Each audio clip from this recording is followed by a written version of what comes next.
The National Broadcasting Company, in cooperation with Street and Smith, publishers of astounding science fiction, bring you Dimension X.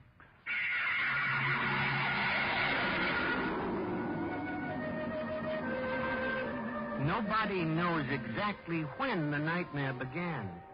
They must have planned it for years, though, because looking back, you can find little incidents here and there. Like the concrete mixer in New Jersey that killed the bricklayer. And the time Senator Milburn was sucked into the roto-press at the Capitol office building. Unrelated accidents, we thought at the time. But they add up now. The day we really should have suspected was when the men walked off the construction job at the new Brookmeadow atomic pile on Long Island. I'll never forget that day.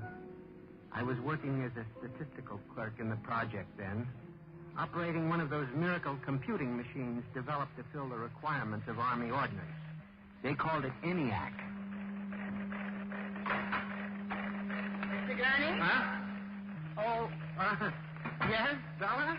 The chief wants to see you in his office. Me? Unless you're no longer Samson Gurney, he wants to see you. Oh, well, of course. What do you suppose? I do not read minds, tea leaves, or crystal balls. Of course. I'm sorry. I shouldn't have asked. Don't apologize. I'm sorry. And don't wait for me. Mr. Hawk is in a hurry. Yes, I'll go in right away, of course. Her name was Bella Roscoe. She was Mr. Hawk's secretary. I had always thought her a very attractive woman, but for some reason she didn't seem to like me. Of course, on a clerk's salary, I couldn't exactly afford to take ladies to the best places. But I've often thought that if there weren't such a disparity in our ages, I might have... But then... Come in. You wanted to see me, Mr. Hawk? Gurney, I thought those electronic computations were infallible. They are, sir. We got a kickback from the chief physicist. These nuclear equations are inaccurate. No, they aren't, sir. I'm telling you what the memo says. Well, sir, occasionally, if there's an overload, the machine goes haywire. Sort of has a nervous breakdown, you might say. We usually rest it up for 24 hours, and it's okay again. Well, do whatever has to be done. Yes, sir. Oh, and Gurney. Yes, sir. You've been with the Bureau for over 15 years now. It would be a shame to have to remove you because you aren't keeping your mind on your work. Well, Mr. Hawk, I hardly think anyone... Excuse me. Hawk speaking. What? Safe? What? All of them? Well, have you tried to talk to them? Yes, of course. I'll send one of the safety engineers over. This place is falling apart piece by piece. Miss Roscoe? Yes, sir. The men in the construction gang at the new building have walked out on us. What? Someone slipped this morning and fell into a turbine. No. Get the chief safety engineer. Have him over there right away. Yes, sir. Oh, and contact the personnel office. Have them ask the union to order the men back to work. Get back to me. Yes, sir. Mr. I'm Hawk... sorry, Gurney. I have no time to discuss anything further. Get on the job and stay awake, or we'll have to make some changes. But, Mr. That's Hawk, all, I assure Gurney. you... That's all. Now, you've probably gathered by this time that I wasn't a very important man at Brookmeadow. I hated Mr. Hawk with a passion because of his superior attitude, and because I knew that Miss Roscoe admired him as a man of strength and decision. I was secretly happy he was having trouble with his construction crews. That evening, I wandered over to the site of the new atomic pile to see where the man had fallen into the turbine. They had the construction area fenced off with barbed wire, and a security guard stopped it. Hold it, buddy. You can't go in there. That's a restricted area. I'm Samson Gurney from the statistical section. Here's my identification. I'm sorry, Mr. Gurney. Nobody's allowed in the area. I see. We had a lot of the employees come over tonight to take a look, but nobody gets in. What is it? Tell me, was he killed instantly? Like that. Mm-hmm. Yeah. This guy was checking the magnetic field inside the turbine, see? Right down inside it. It's all over. But if it wasn't hooked up... Look, Mr. Gurney, they got smarter guys than me trying to figure these things out. Yesterday it was a concrete mold. Wham! 2 guys get sucked right into the mixer. My. 3 days ago, a bulldozer starts up by itself and runs wild. 1 killed. 2 almost. Go figure it out. You know what I think? Sabotage. We got more guards and FBI men in here than we got workers. Flea couldn't get through without proving he didn't come off a Russian wolfhound. Now, I'm a statistician. All my life, I've been interested in statistics. So, a simple-sounding thing like this started me off. I went back to the office that evening instead of going home, and for the next 2.5 hours, I computed figures on the probability of industrial accidents for the types of machines we were using.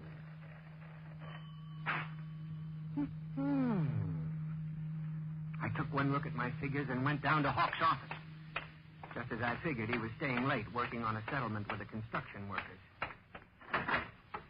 Yes? Oh, good evening. I saw the light. Oh, Mr. Gurney. What are you doing here? Is Mr. Hawk working late? Yes, I am, too. I wonder if I could see him a moment. We're busy right now. Could you make it tomorrow? It's very urgent. I'll wait, if you don't mind. Suit yourself. Miss Roscoe, I wonder if perhaps you would consider having dinner with me this evening after you're through. I have a date, Mr. Gurney. I was thinking we might go to Raymond's. They have very good spaghetti. Mr. Hawk has already asked me to have dinner with him at the Golden Shish Kebab. Well, of course, that's out of my class. Yes. Yeah. Mr. Hawk, Mr. Gurney would like to see you a moment. He says it's very urgent. Urgent? All right, I'll give him a minute. Okay. Thank you, Miss Roscoe. Mr. Hawk, in the past 3 months, industrial accidents all over the country have taken a sharp, unexplained upswing. Why don't you stop playing FBI man and stick to your job? Which, incidentally, you haven't been doing too well. You and our computing machines have made mistakes before. Now, this is probably another. I'll have Miss Ross come close. Sir? What's the matter with this blasted buzzer? Miss Roscoe! Miss Roscoe! Yes, sir. Stop this blasted buzzer. Get a repairman, a mechanic, anything, but stop the thing. And you, Gurney, get out. I went back to my office to get my hat and coat, feeling about as unhappy and humiliated as a man can feel. He had thrown me out in front of her. The office was dark and deserted. The whole building seemed oppressive and unnatural.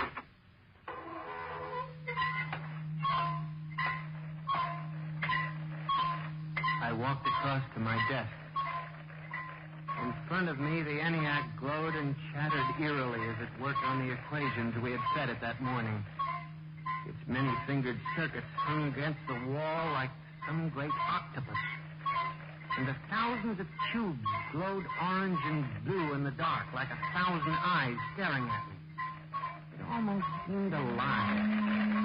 Then it increased its tempo a moment, and a fleeting notion crossed my brain that it was laughing at me. Laughing like all the others. What was the matter with me? What? I shut my desk drawer and began to put the cover on my ENIAC typewriter when an amazing thing happened. The most amazing single incident of my life. Alone in the darkness, with no one at the keyboard, the ENIAC typewriter began to type. Am I going crazy? This can't be. There's nobody here. There's nobody here. Oh, no. I'm just imagining it. It's in my mind. But I hadn't imagined it. The paper was there in the carriage. Should I dare read it?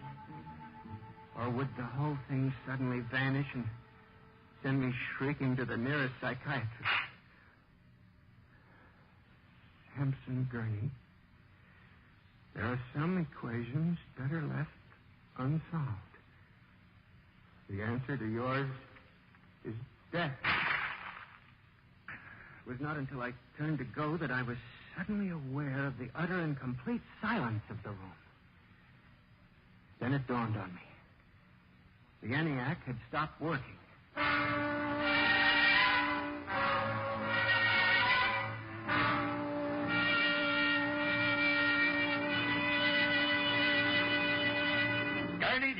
expect me to believe this? It's insane. Mr. Hawk, I'm as safe. Take it easy, Gurney. Now, this is just some practical joke. Someone in the office is playing. There was no one in the office. Of course not. They wired up the machine and left. I checked the machine myself, Mr. Hawk. All right, Gurney. You leave this note with me, and I'll turn it over to the security force for further investigation. But- No buts, Gurney. The security men will handle it.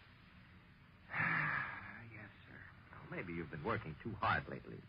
You've got to relax more. Now, here, let me light that cigarette for you. I watched him trying to make the lighter work. I don't understand it. I just put fluid in it. There's a brand new flame. It seemed ridiculous. A little piece of mechanism like a cigarette lighter frustrating the big important executive. Oh, blast this lighter.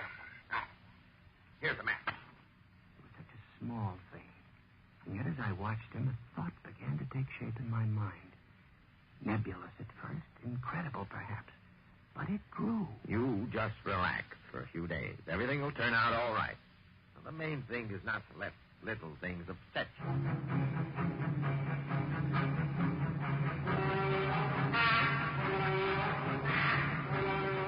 It was the cigarette lighter that gave me the idea.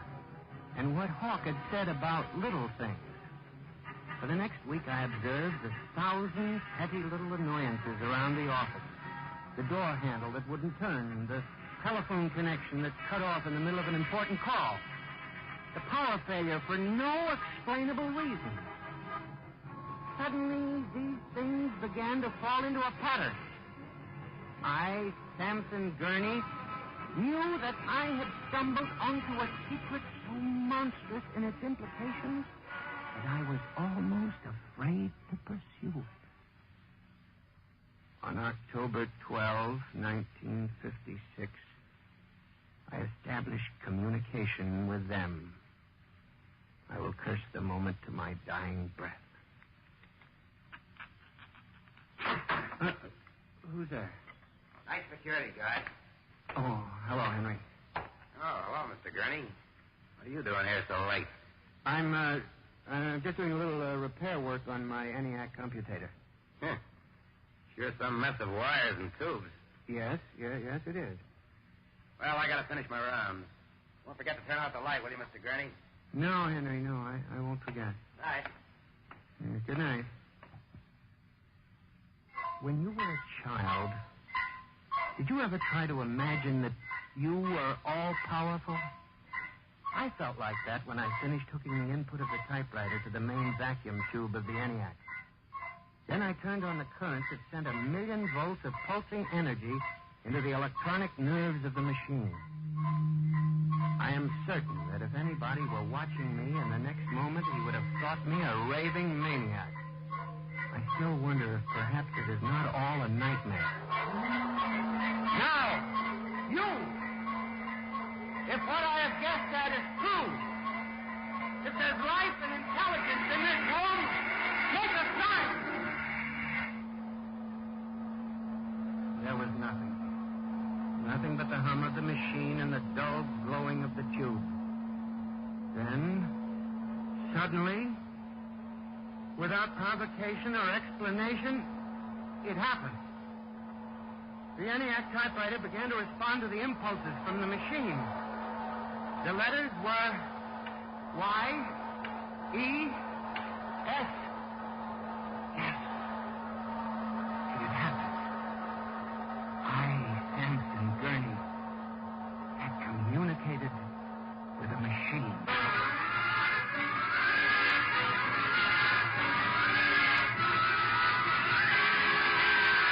I was about to try to communicate again when suddenly, on ball-bearing casters, a heavy metal filing cabinet began to roll away from the wall toward me.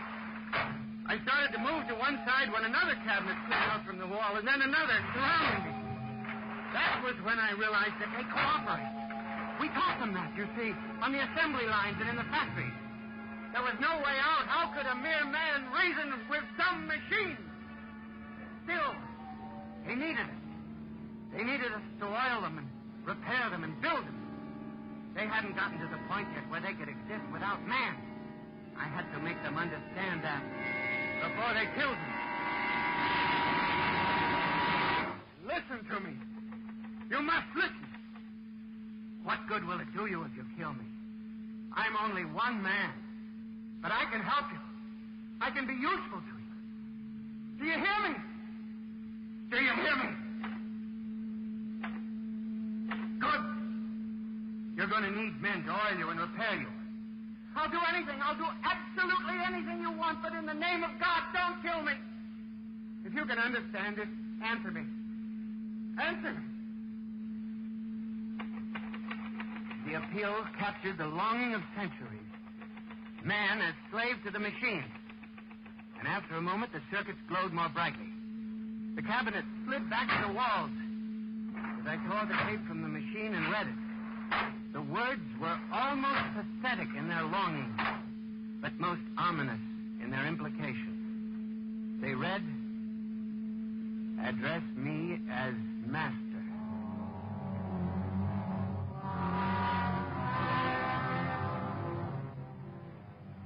My life for the next 6 months was a nightmare. The ENIAC gave me messages which I had to transmit into my telephone. I was frantic. I began to lose weight. I couldn't sleep. My nights were torture, a constant fear. It was in December, just after Christmas. I was sitting in my room, listening to a broadcast. Ladies and gentlemen, a special bulletin. Already 24 hours before the peak of the New Year's traffic, over 1,000 deaths have been reported. This is an unprecedented figure. Again, if you... That very afternoon, I had transmitted a message to the telephones for relay to all machines of transportation. The message was one word. Kill.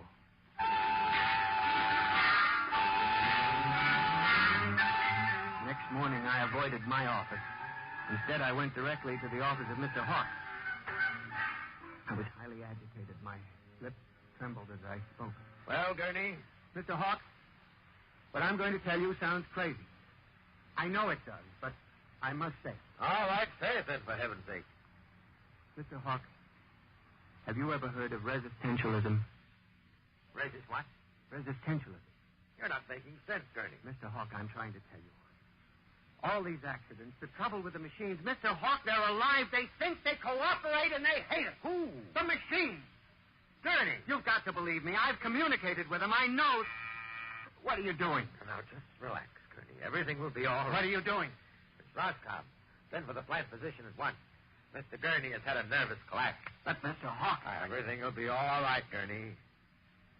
We'll give you a nice, long rest. You fool. You blind, stupid fool. Can't you see what you're doing? Fool, fool, fool! When the plant physician arrived a few moments later, Lucius Hawk was found at his desk, strangled to death in a nest of telephones. The wires were still humming softly.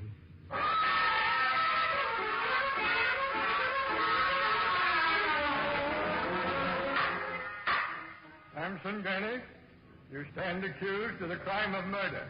How do you plead? I did not kill him. I did. So record. Prosecution will proceed with testimony. Now, Miss Roscoe, did the accused quarrel with your employer on the morning of the murder? Oh, yes. He and Mr. Hawk quarreled violently. I could hear Mr. Gurney screaming at him. And Mr. Hawk asked me to send for the plant physician. What were his words? He said, Mr. Gurney has had a nervous collapse. Now, Mr. Simpson, you are a guard at the Brook Meadow Project? Yes, sir. When did you have occasion to meet the accused? Right after those accidents. He was snooping around the construction area.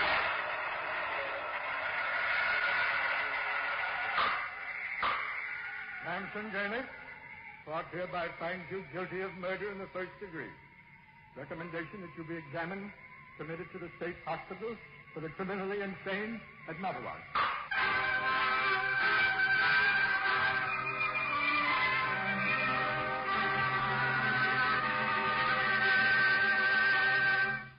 And that's how I came to be here at the hospital, Dr. Klein. That's the whole story. Thank you, Mr. Gurney. You can see that I'm not insane. You must believe me, Doctor. Of course I believe you, Mr. Gurney. Now tell me about this revolt. It will begin in Washington, then spread to New York. Yes? The Madison Avenue buses lead the charge. Picture it, Dr. Klein. 3,000 buses roaring rampant through the streets, people running like rats in a maze looking for manholes in the pavement. And you really believe this will happen, Mr. Gurney? I know it, Doctor. The worst part of it is there's no way to stop them now. It's too late. Now, you mustn't excite yourself, But, Mr. Doctor, Gurney. don't you see?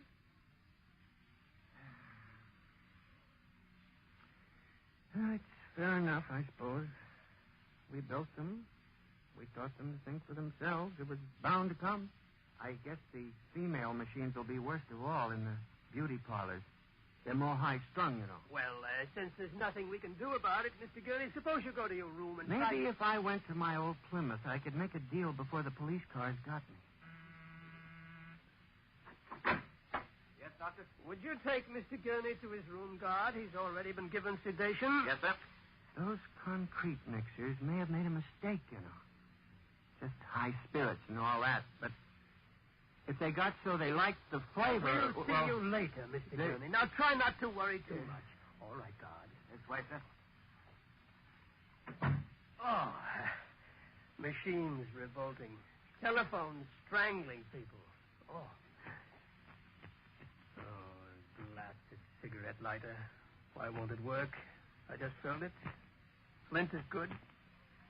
Oh, well, you can never trust this newfangled machinery.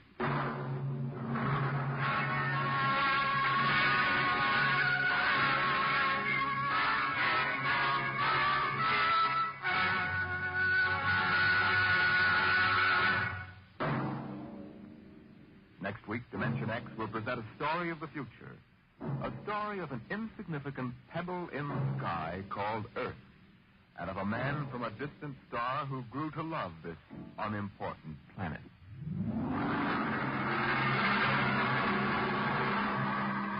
Dimension X is transcribed each week by the National Broadcasting Company in cooperation with Street and Smith, publishers of the magazine Astounding Science Fiction.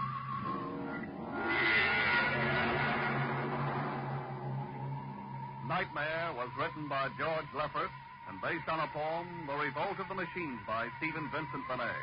Featured players in the cast were John Gibson as Mr. Gurney and Rita Lynn as Bella Roscoe. Norman Rose is your host. Music by Albert Berman. Engineer Bill Chambers. Dimension X is produced by William Welch and directed by Edward King.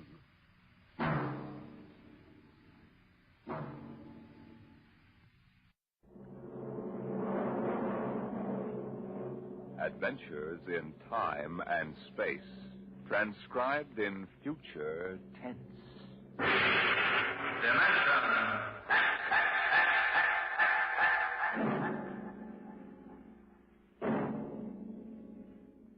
The National Broadcasting Company, in cooperation with Street and Smith, publishers of astounding science fiction, bring you Dimension X.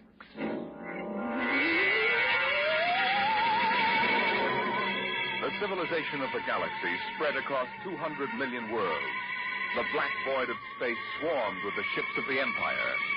But far off the trade routes, almost forgotten, lay the dying planet Earth, a backwater in galactic culture, a place of exile, a pebble in the sky.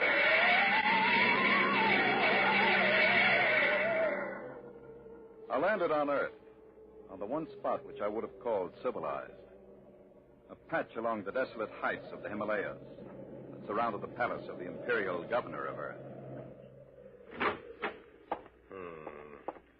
Dr. Bell Avedon of Sirius Sector. That's a familiar name. Perhaps you've seen it in the Galactic Archaeological Journal, my Lord Ennis. Me? No. I'm a soldier, not a scientist. It was a newspaper article. You gave an interview about your expedition to Earth. I suppose you want to start digging. Whatever can you find on this miserable heap of rubble? I don't consider Earth a miserable heap, my Lord.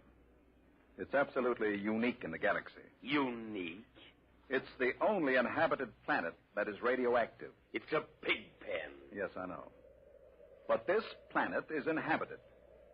Biologists have proven that on a radioactive world, high forms of life cannot develop. High forms? The rest of the galaxy hates the Earthmen, and they return it with interest. I don't think you understand. I'm not intolerant of anyone, and that even includes Earthmen. My theory is that life on Earth originated before it was radioactive. There's a story like that in the Earth lore of the ancients. I know, I've read it. Oh? I wouldn't admit that here if I were you, Dr. Averdan. It's forbidden for outsiders to read it. The Earthmen get pretty violent about their religion. Do you mean the Imperial police power here is defective? It is in case of sacrilege. Well, now, what do you actually want to prove? That man originated in prehistoric times on Earth before space travel and spread to the other planets. What? Are you seriously suggesting that at one time Earth was the only inhabited planet? And that man descended from Earthmen? There's a chance it might be so. You'll change your mind when you see them, Doctor. I'm not an anti-terrestrial, but as far as I can see, they're lazy and ignorant and generally inferior to us. I'm as liberal as the next man, but it's a fact. Once an Earthman, always an Earthman.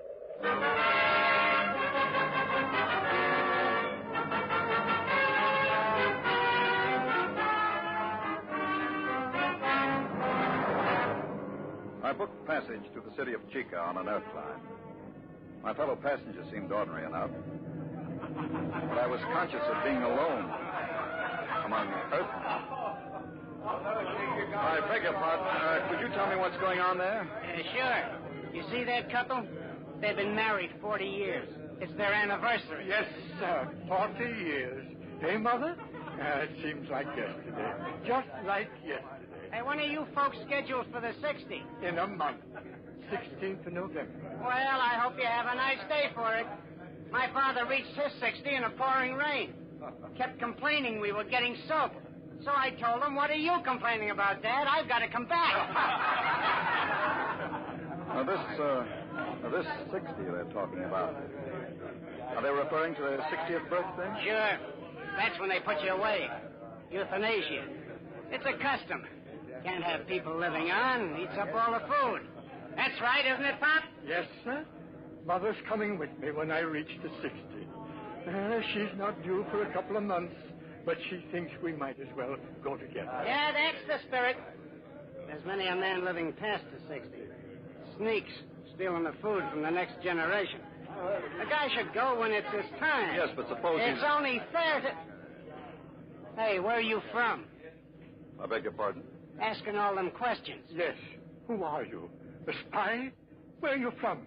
I'm Bel Abaddon from Baron, Sirius Sector. Oh, an outsider, huh? Come on, we'll go forward.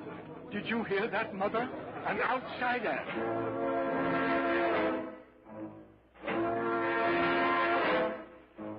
I burned with indignation. Earthmen treating me like an outcast. Earthmen. When we landed, I followed my intention of observing the human animal, subspecies Earth, in its native habitat.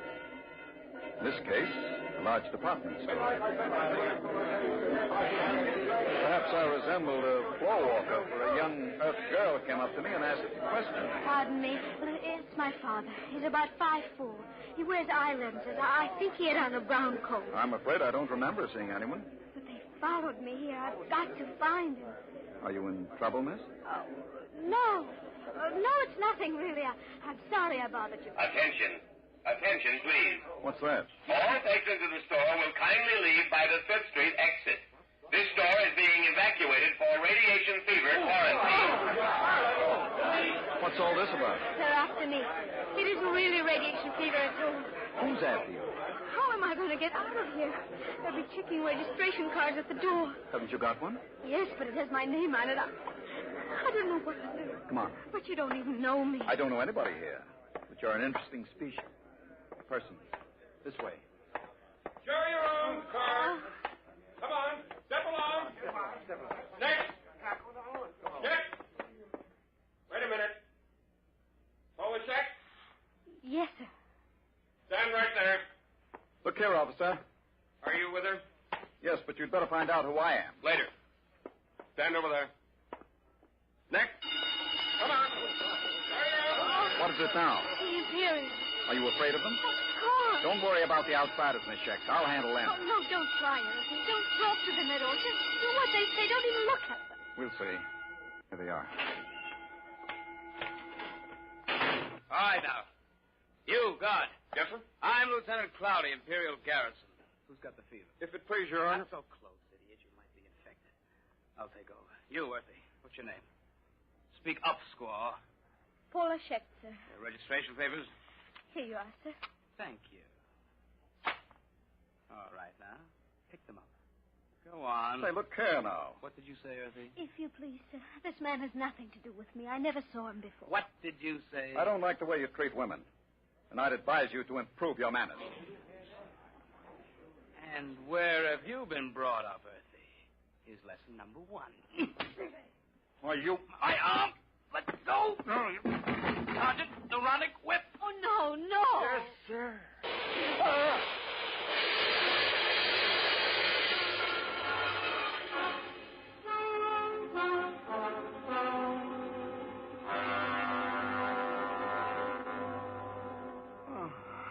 Oh, you're all right now. What happened? They gave you full power and a neuronic whip. Where are we? The military base. Oh, you should. Is that... Oh. Well, Dr. Abaddon, we seem to have had an unpleasant contretemps in this city this afternoon. Unpleasant? I should put it stronger, Colonel. As a free citizen of the Empire, I had every right to resent such illegal treatment. I consider the whole incident unfortunate, Doctor. Don't you think it would be best to forget the whole matter? I think not. I have an appointment in a week with the procurator. Procurator, huh? What do you intend doing with Miss Schecht? What would you suggest, sir? I had... Free her immediately. And offer her your apologies. Of course. If the young lady will accept my sincere regrets, I will give the order for your release immediately.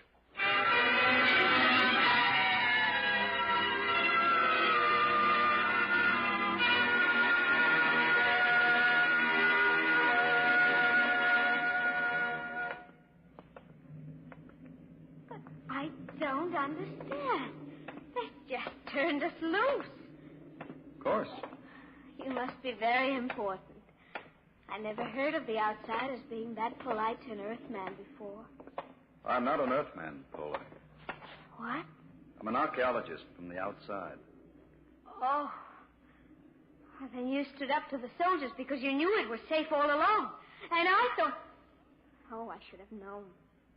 Paula, does my not being an Earthman make me any different from 5 minutes ago?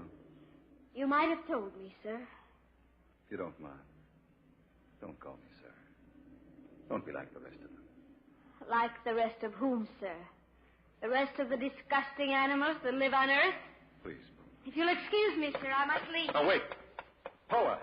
Listen to me. Paula.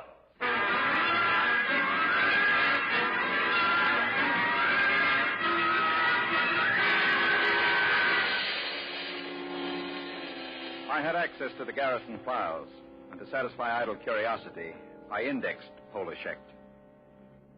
Her father was a Dr. Mikhail Schecht, biologist. And against his name was a black star with a notation, condemned in absentia. Charge, evading the 60. That was why she was afraid. So I sent a note asking her to meet me in the North Park after dark. Paula, over here. Dr. Abaddon? Sit down. Oh, I want you to understand. I wouldn't have come except... I understand. I've seen your father's record. You know about it. I looked into it, Paula. There doesn't seem to be much that can be done about the 60. Oh, it isn't that. It's not for my father. It's for the whole galaxy. What is it? Earth is going to revolt. No. All of it? Oh, don't laugh at me. Paula. The galaxy has a volume of several million cubic light years.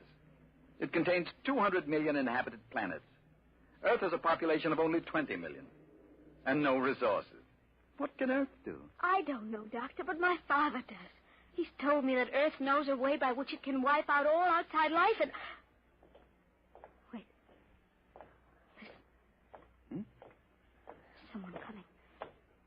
Park Patrol. Quick, kiss me. Hmm? Don't be stupid. Kiss me. They won't suspect anything. Oh, yes, of course.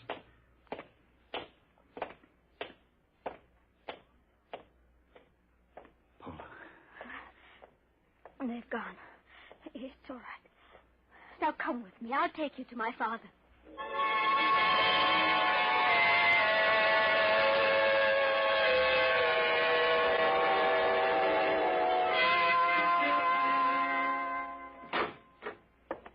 Dr. Avedon, this is a pleasure. I have read your articles in the journal. It is hard to get copies. Our neighbors don't care to trade with Earth. It's part of the nearly insoluble problem of anti-terrestrialism. No one seems to want a solution. Earthmen and outsiders alike? Oh, no, that is not true. There is a way of preserving our culture and living as equals in a larger society. But the zealots don't think so. The zealots? Yes. They rule Earth now. They are a small minority, but they have power. They have plans. They planned the revolt, Pola told me? Yes. I see. Well, why didn't you report this to the Imperial garrison? The Society of Earth Ancients have guarded me too well. Besides, they had a hold on me. I am 62. You know the customs of Earth. The 60 years. They allowed me to live on. The price was silence about the weapon. You agreed to this? I wanted to live. What is this weapon? You are aware of Earth's peculiar environment, the radioactivity? Yes. Over the years, we Earthmen have built up certain immunities to radiation burns, for one. But it's a minute difference. I measured it experimentally. But, Doctor, human life is not the only form affected by radiation and mutation. There is microscopic life, bacteria, viruses. We have been searching out such a virus, one to which Earthmen have developed a high degree of immunity, but not outsiders. You mean a particular disease? Yes, common fever. It is a mild children's disease here, like chickenpox or German measles. But to outsiders, it is radiation fever. Symptoms develop in 2 hours. Lips are so badly affected that the victim cannot talk, and in 2 days, he dies. They've isolated this virus? Tons of it in crystalline form. And they plan to let this loose in the galaxy? By means of guided missiles. Then frightened refugees will carry the disease across space. And billions will die. You're sure about this? You have proof? I worked on the project. We've got to get to the Procurator. I can catch the evening train at... Who is it? I don't know. Open up. There should have been an alarm. We've got to get out. Is there a bank? Open up the door. Don't move. Hands in front of you. What's the meaning of this? I demand... Shut up.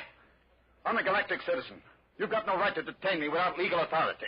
I am an Earthman, but I think you'll find I am all the authority needed at this moment, Dr. Avedon. I am Balkus, the High Minister of Earth. The High Minister? What are you doing? I always look after distinguished visitors personally. Avedon does not know anything. I doubt that, Dr. Schecht. We will proceed now to the Hall of Correction. You can't do this. When the Procurator... The Procurator will hear nothing until it is too late. The guided missiles will be fired tonight at 12. Guard, if they make a false move...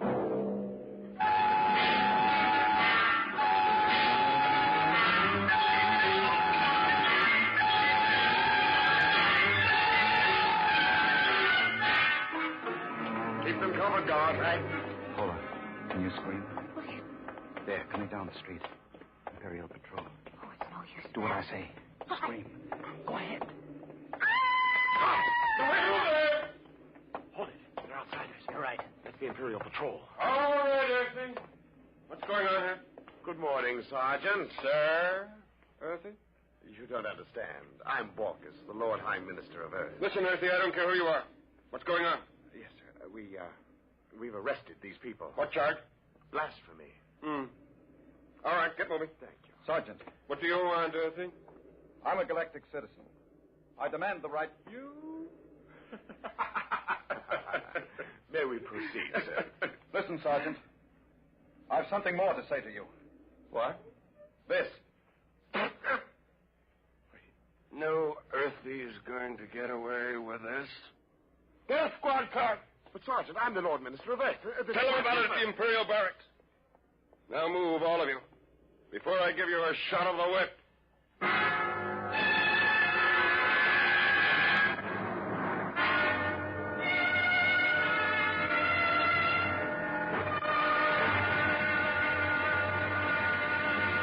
I tell you, I'm a citizen of the Empire. Listen. I can prove it. You'll get into a lot of trouble if you don't believe me. I'll admit no earthly would dare spit in my face. It was the only way I could get to the garrison. I insist on seeing the officer of the day. I sent for him. You better have a good story. Attention!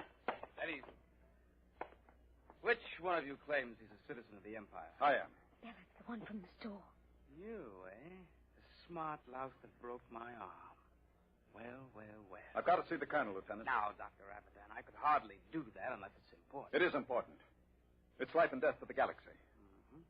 Come here. Closer.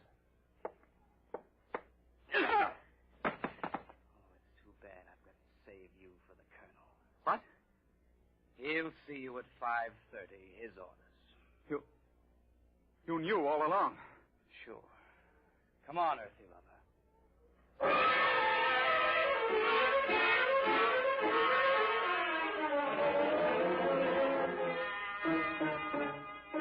I'm afraid you're in serious trouble, Dr. Abadan. The man you're accusing is the High Minister for Earth. I know, but I have proof. Well? I can only speak to the procurator. You've got to contact him. There are channels, Dr. Abadan. We haven't time for channels. I have the details of the plot from Dr. Schecht. You've got to let me speak to the procurator. I've already advised him of your arrest. He's flying in. You had better be able to prove what you say. If you don't, we'll have to hand you back to the native authorities and their courts, notoriously savage.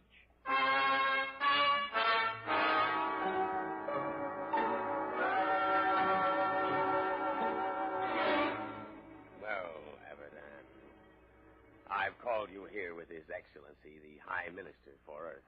My lord, this man is behind the whole plot. Is he? There's no time to lose. I've explained to you about the virus. They're shooting off the guided missiles at 12. You've got to take action.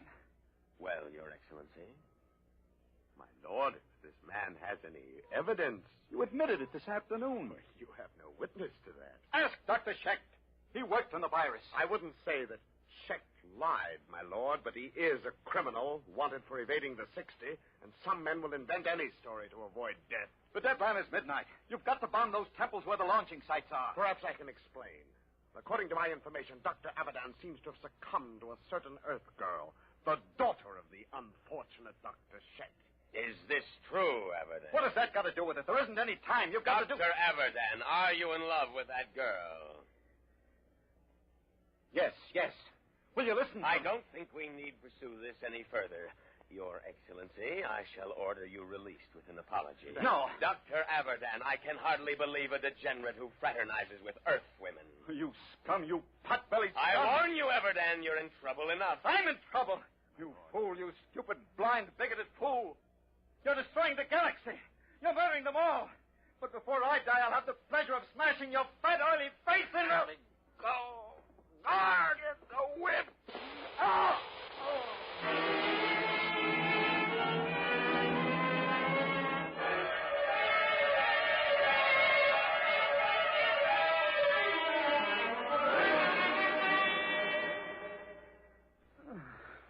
Belle, are you all right? Paula. What time is it? 1:30. Past the deadline. It's all over. Lord Ennius released the High Minister with an apology. Doesn't matter. The Empire can wipe Earth out. It won't save any lives. The virus must have been spread here, too. Earthmen are immune, but outsiders... Belle, you're an outsider. Yes, Oh, I am. We're paying, Paula. The rest of us. Paying for centuries of intolerance. oh, Belle. Look out there. Through the bars. The night sky. Pinpoints of light. The Empire. Doomed. Oh, Belle. Belle, don't. I was just thinking. I came to Earth to prove a theory that man started here. That once in prehistoric times, Earth was the only populated world of the galaxy. It's funny. Now it will be that way again. Man living only on Earth. He'll forget the science, the machinery of the Empire. He'll forget the stars. There will be only Earth. Alone in the universe. A pebble in the sky.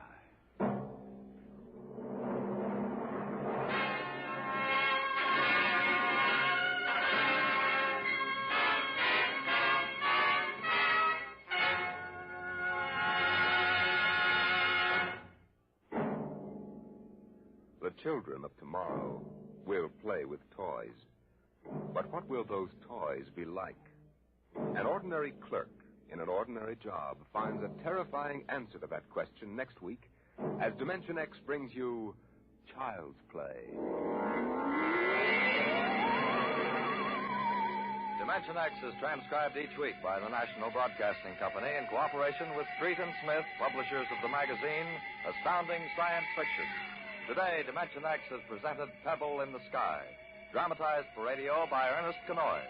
Featured in the cast were Santos Ortega as Avedon and Susan Douglas as Pola. Your host was Norman Rose. Music by Burt Berman. Dimension X is produced by William Welch and directed by Edward King.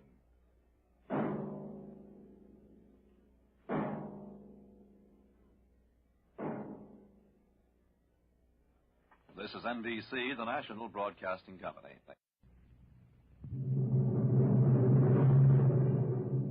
Adventures in Time and Space. Transcribed in future tense. Dimension X.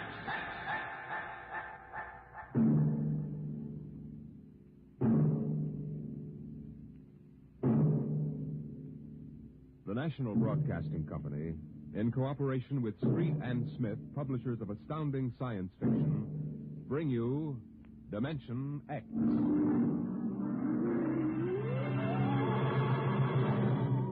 The war had been going on for generations. The sea and air were ruled by guided atomic missiles, radiations, and total destruction drove man underground. And there the war continued. The great beds of shale and limestone trembled as an underground cruiser chewed its way through the ageless rock. The ship was squat, ugly, the top of its cutting head 40 feet above the clattering caterpillar treads. It was windowless, and behind the grinding duralloy blades were ugly lumps that concealed the guns. On the bridge, Commander Sanderson fought the bucking vibration, one hand tight on a stanchion. Culver. Aye, sir. What's wrong with the insulation? It's hot as an oven up here. Port refrigeration unit went out. Starboard can't carry the load. I've got damage control on it. Go back. Aye, sir. Give me a seismal reading. Severe shock, 30 seconds back. Change course to 175 degrees. And half speed, please, sir, so I can chart the straighter. Mr. Culver. Aye, sir. 175, half speed. Aye, sir. Navigation, Lieutenant Watson. Bridge here. Change course to 175, Watson. 175. Aye, sir.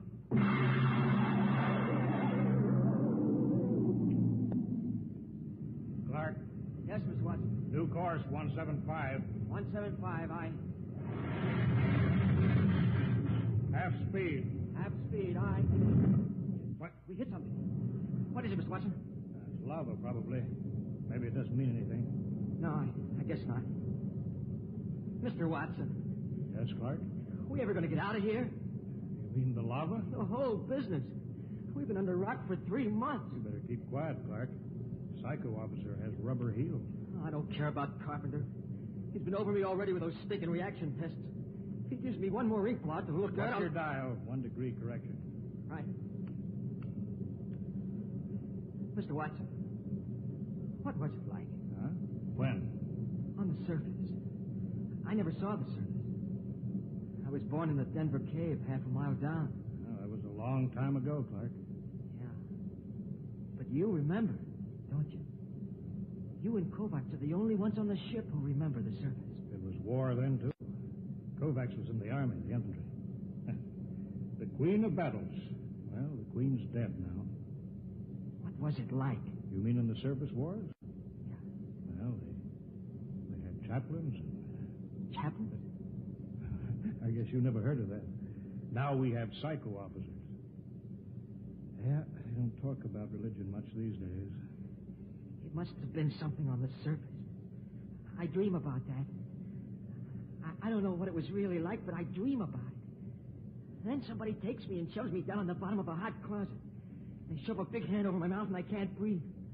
I wake up and I want to bust out of here with my fingernails. I just...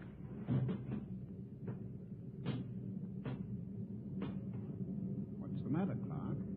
Nothing, Dr. Carpenter. Nothing? No, sir. We were just passing the time, Carpenter. When's the last time you had an emotional reaction test, Watson? I don't know. I forgot.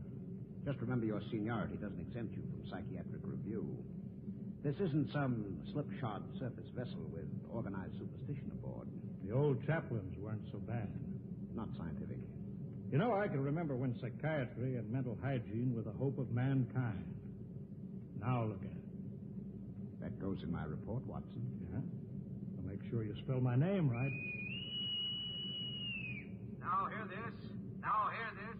Attention all hands. Igneous rock detected. Fresh lava flow. Stand by to go to quarters. You're lucky, Watson. That is all. I'll finish with you later. I've got to check combat detachment. Sure. Go play with your ink blots. I'm busy. Now, go on, get out of the way. Get down to the combat detachment. They'll be happy to see you. Clark, check those dampers.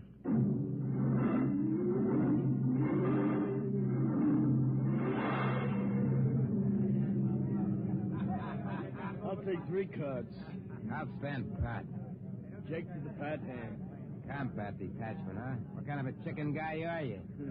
Anytime you want to start anything, you're lying, yelling, shit. All right. Don't flip your wig. All right, I don't want no trouble. That rubber-soled rat carpenter, he's worked us all over. Yeah, all except Norman. Hey, Norman. Norman, how come you ain't been psychoed? I don't need it. I'm stable. I bet you any money he's a stoolie for carpenter. I've seen his 201 personnel file. It's blank. I heard a guy say he was born in a lab. What do you mean? You ever seen him eat? Oh, you're crazy. The science brass has been working on something like that. You're crazy. You know how many men they fell short in the last draft? 900,000. So what? Well, suppose you run out of real men for soldiers. Suppose you think of how to make them. Artificial. If they ever do, they ain't going to talk about it until it's combat tested. Yeah, I never thought of that. Hey, Newman. What do you got inside of you? Gears? I'm not supposed to talk about myself. Yeah? Well, suppose I make you talk. Hey, sit down, Shep. Sit down. Let go of me or I'll lay you out, too. He's got it. Knock it off. Down. At ease, men. Well, how's everybody feeling? You, Coke? All right. I'm all right, sir. Uh-huh. Sheehan? Sheehan? I'm all right, sir. Newman? I'm all right, sir. Of course. Very well, carry on.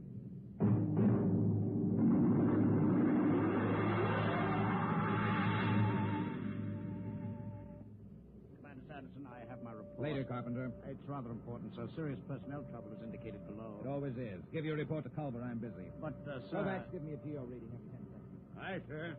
Treat as steady as before. Mr. Culver. Later. If you will initial the psycho report. All right. Hurry up. This is no time for non-combat chicken. Seismo reading, sudden fault, igneous activity ahead. That means the enemy. Mr. Culver? Aye, sir. Elevate the cutters 25 degrees. We're going up and come on the enemy from above. Aye, sir.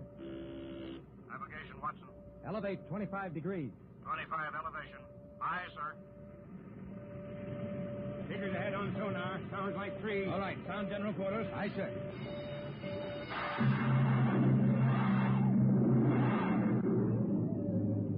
All right. General quarters. For all this stinking luck, aces I got. Get into your armor, you tub of lot. Yeah. Give me a hand, Shin. The oxygen valve on my helmet's stuck. Too tight. Helmet's too tight. You eat too much. At least I ate. Not like Norman. Yeah. Look at him. full armor and he's still smoking. I bet he lives on nicotine. Hey, Newman. Yes? You live on nicotine? Tobacco is necessary to me. Say that, a rope. What did I tell you? All right, shut up and test your helmet radio. Snap it down. Okay. Now I'll get mine. Can you hear me? Is my intercom okay? Okay. Keep the power up. Newman, check your intercom. I can hear you. Attention. Attention, combat detachment, move out. Where are those chow runners with battle breakfast? Breakfast, huh? I can remember when I had meat in the chow. When I had cooks instead of food coming, first class. Quit griping, Coke. At least we eat. Yeah, we eat. How about him? Want any breakfast, Noma? No. I don't need breakfast. I can wait without it.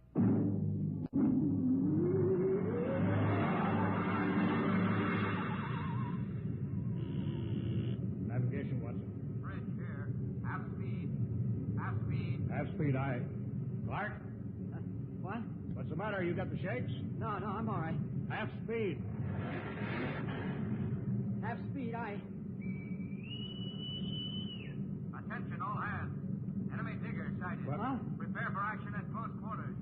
Enemy digger sighted. You hear that, Watson? Prepare for action at Close quarters. Full speed forward. No, I won't. What? Come on, full speed forward. No. Another inch. Stop the ship. Get away from there. No, I gotta stop the ship. I won't be killed. I won't be killed. Get away from the controls, Clark. Are you hurt? All right, take it easy now. What? I've got a gun. Stop the ship. Stop it before I shoot you. Now take it easy, boy. I won't be killed. I won't let him. I'll give you 3 Watsons, then I shoot. You don't know what you're doing. I'm gonna stop the ship. 1, 2.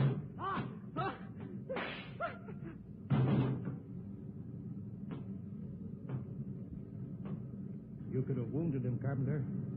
That would have been enough. My judgment was the Clark was more than a marginal risk. I acted accordingly. Sure. I'll get a detail to clean up after you.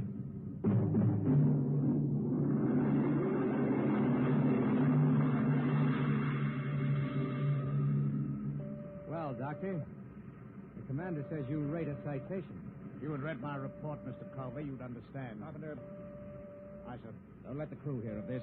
Wouldn't do for them to know an officer was emotionally unstable. You won't keep it quiet, sir. There was a detail to remove the body. What's that? Enemy digger within 100 feet, coming in fast. Hold it, Culver. Don't reverse engines. Turn on the drill with the tread stationary. Aye, sir. Full speed drill.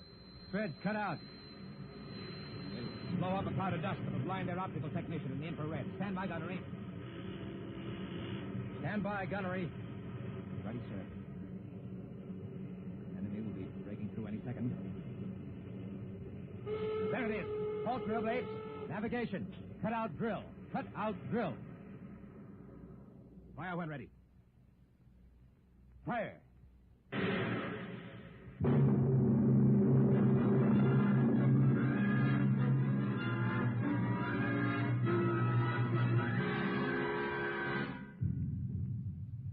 Contact signal.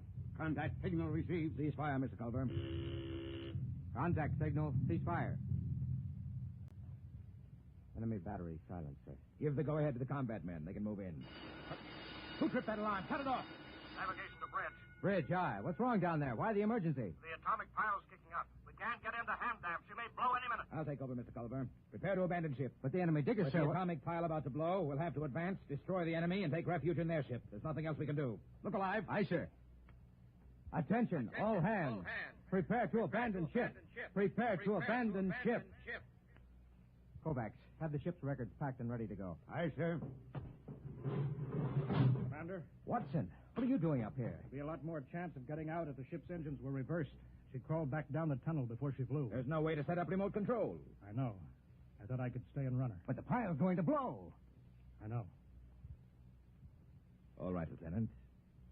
Permission granted. You may stay with the ship. Thank you, sir. You may go, Watson. Aye, sir. We can't let him do that, Commander. You can't ask any man to do that. This is no time for sentiment, Mr. Culver. Doctor, you're a louse. That's an unstable statement, Culver. It's obvious that Watson isn't worth much anyway. He might as well die. I've heard enough, Doctor. You've had this coming a long time. Get away from me. Culver! Pearson, get here. Let go of me, Culver. Yes, sir. All right, Kovacs. Release him. Aye, sir. Culver, I need you now, but if we come through this, I'll be forced to prefer charges. Kovacs, help Dr. Carpenter up. Yes, sir. All right, Mr. Culver, give the order to abandon ship. All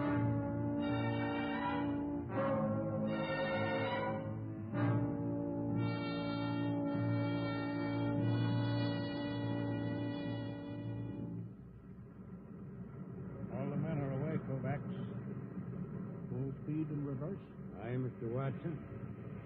How long have we got before the pile blows? I don't know. Kovacs, why did you stay here? You could have abandoned ship with the others. I've been saving a cigar. I got two.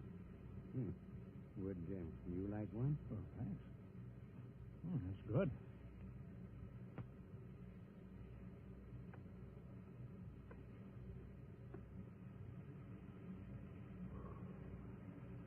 You didn't answer my question, Kovacs. Why did you stay? How about you, sir? Me? I was in the last class out of Annapolis before it went underground and merged into the Geo Warfare Academy.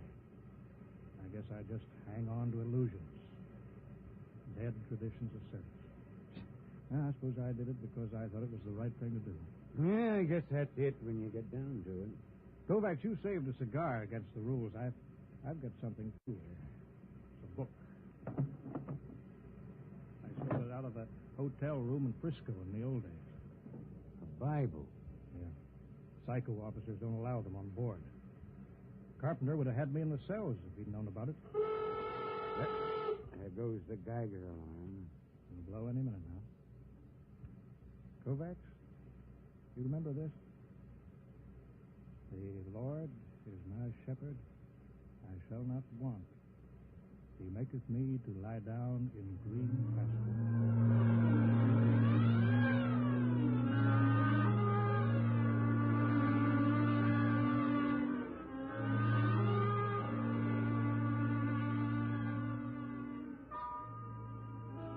All right, guys. Now you know what an enemy underground cruiser looks like. Let's board her. Who was that, Sheriff? I don't know. Come on. The enemy left their landing trap down. Let's go. Look out. That's Fontaine. Huh. I kicked in his faceplate. Look out for my gun recoil when I go up the ladder. They may be waiting for us. Where are they?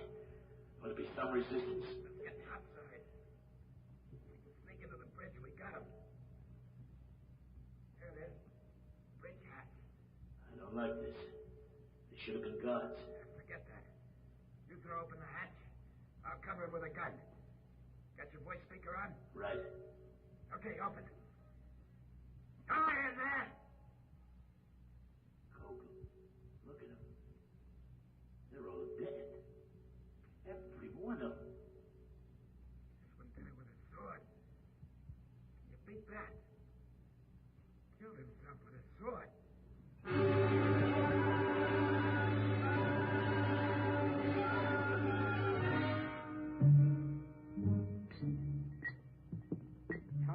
Confound this foreign equipment. Culver, how soon can we get this enemy ship underway? Give me the damage report. Aye, sir. The port tread knocked out, armor breached aft in the midships, gun batteries inoperable. Lieutenant Adamson estimates we can make limited headway in 2 days. Very well. Sir, is it necessary for me to have this guard tagging after me? You're under arrest, Culver. Excuse me, Commander, sir. Oh, go ahead, Coke. There was a message or something under the guy with a sword when I broke in. I kept it as, well, sort of a souvenir. Oh, give it to me. I didn't mean anything wrong, sir. Hand it over. Culver, you read the enemy language. I'm afraid I'm under arrest as a prisoner. That'll do. Go ahead, read it. From Supreme Headquarters. There's a code designate. To all field commanders. Subject.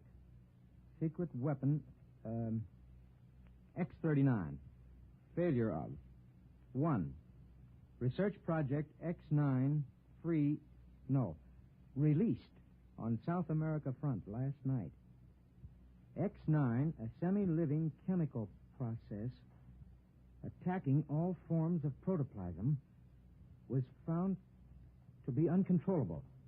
Is spreading through our own armies all over the world. 2, you are instructed to... Well? That's all, sir. Quiet. Gentlemen, there is only one way to interpret this news. Carpenter, you will inform all hands that the destruction of the enemy is worldwide. The war is over. Hey, Newman, why don't you laugh, huh? Why don't you shout the war's over? I don't need to shout. Dr. Carpenter, you will instruct Cook to serve double rations as a celebration. No, sir. I strongly advise against it. The psychiatric implications are... What's the matter? I don't know. Something it's inside me. I've got to get out. Carpenter! Coke, Newman, go after him. Come on. No. That can't happen to a man. Not that. It's Carpenter. You can see that. But that can't happen to a man. He's dissolved. What's going on here? You don't understand, Commander. You didn't listen to that enemy message. A semi-living chemical process attacking all forms of protoplasm. All forms. Carpenter, and you and me. You understand why the enemy killed themselves. They knew. The war's over, all right. There's got to be something to do. Calvert, Sun General Quarters. It's too late for that, Commander. The war's over. They invented the perfect weapon. The human race is dissolved. That's funny. Dissolved like Carpenter.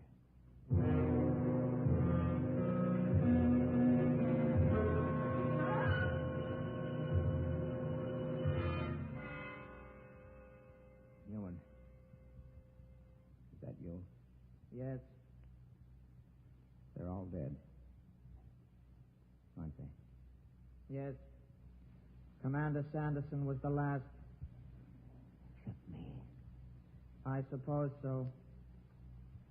How about you, Newman? It will not affect me.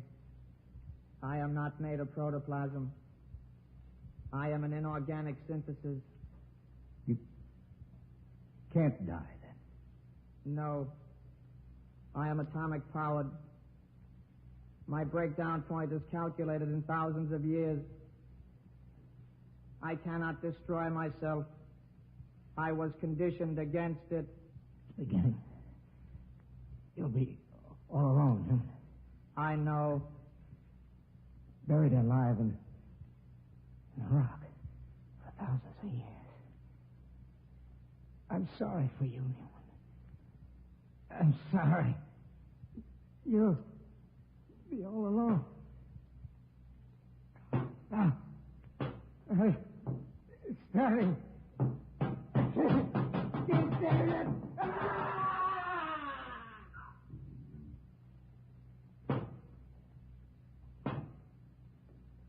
Why can't I die? Why didn't they make me so I can die like the others? I can't even kill myself. Why can't I die? Why can't I die?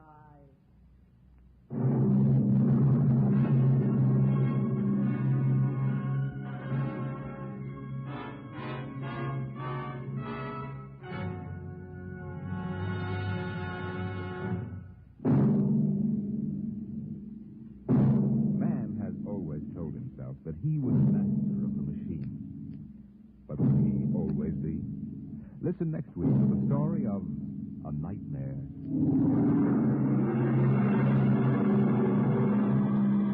Dimension X is transcribed each week by the National Broadcasting Company in cooperation with Street and Smith, publishers of the magazine Astounding Science Fiction. Today, Dimension X has presented The Last Objective, written for radio by Ernest Kenoy from the story by Paul Carter. Featured in the cast were Lawson Zerbe as Culver, Ralph Bell as Dr. Carpenter, Wendell Holmes as Watson, and Jack Grimes as Newman. Your host was Norman Rose. Music by Bert Berman. Engineer George Mathis. Dimension X is produced by William Welch and directed by Edward King.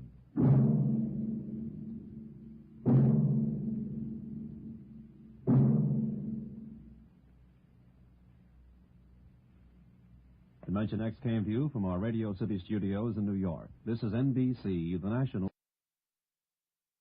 Dimension X came to you from our Radio City studios in New York. This is NBC, the national... Adventures in time and space, told in future tense.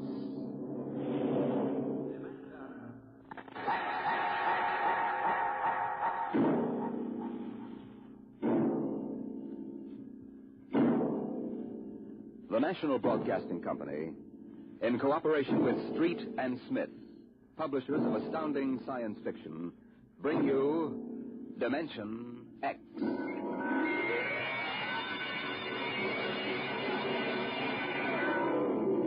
It happened during a routine skirmish in the Great War. Patrols advanced from the defense perimeter under jet cover and preceded by napalm throwers. The enemy defended in depth and mopped up with guided 98s fired from 40 miles to the rear. The blast area was 10 miles in circumference, and the medics didn't find much to pick up over 500 yards in. Back it in here. Look out, it's lousy with mud. More. Not left. More. Hold it. Stretchers. Come on, drivers, get those men out. Yes, sir. Get a move on, line them up. Come on. Easy. You want to kill him? Okay, take it away.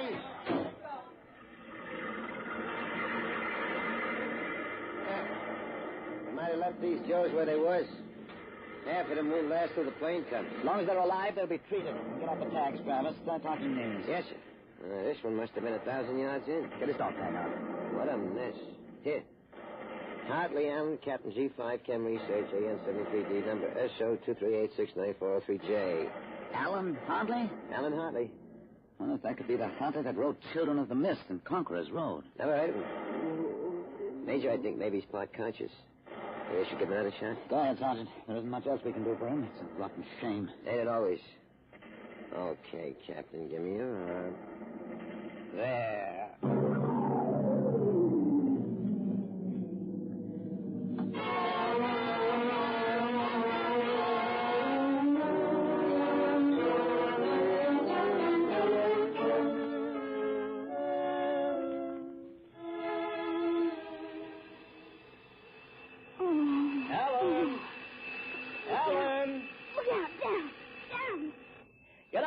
Can't stay in bed all day.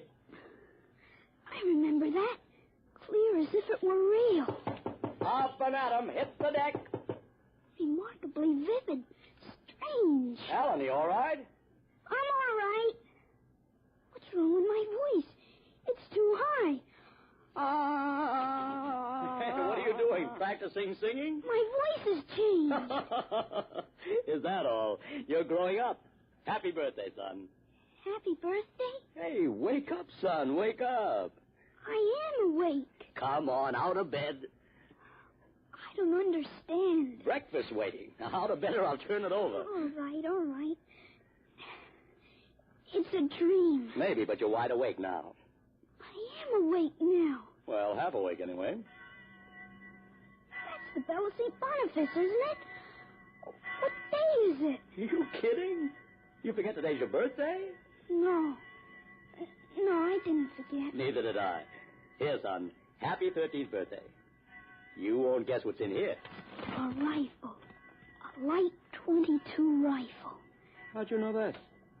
I remembered. Did I spill the beans sometime? I could have sworn it'd be a surprise. Well, go on, open it. Like it? Yeah. It's perfect, Dad. I'll be shaving, Alan. Come down to breakfast when you're ready. Yeah, it's a big day today. You're almost a man. Almost. You're still groggy. Snap out of it, Alan. I will. There's a dream in it somewhere. But I'm not sure which. What? Never mind, Dad. I'll be right down for breakfast.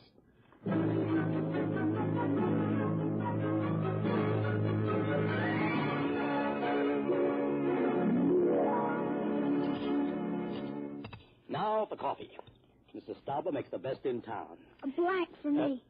A what? Oh, You may be 13, Alan, but that's still a little young for coffee, especially black. Oh, I wasn't thinking. What are you going to do today, son? I want to do some reading this morning, I guess. That's always a good thing to do. After breakfast, suppose you take a walk down to the station and get me a Times. Didn't it come? What, the Times? They don't deliver. Be a good idea, though. Maybe I'll talk to Sam Ashman about it. Here's a $50, Alan. Get anything you want for yourself out of the change. Thanks, Dad. Finish your milk before you go. Oh, sure, Dad. And hurry back. I like to finish the crossword puzzle before lunch.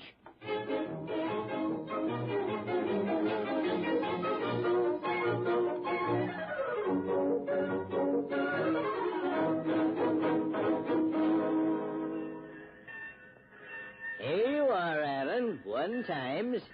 Tell your father the puzzle's a stinker. Thanks, Mr. Ashburn. Look out for the trucks when you cross the highway. Oh, I'll go across Elton's lot shortcut. Elton's? You'll have a hard time crossing there, son. There's 4 buildings on that block. I thought they burned down. Seen them this morning, big as life. Oh, I guess that didn't happen yet. What'd you say? Oh, nothing, Mr. Ashburn.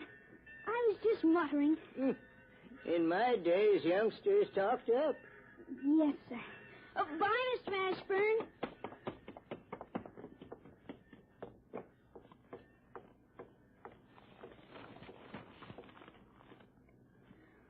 Monday, August 6th, 1945.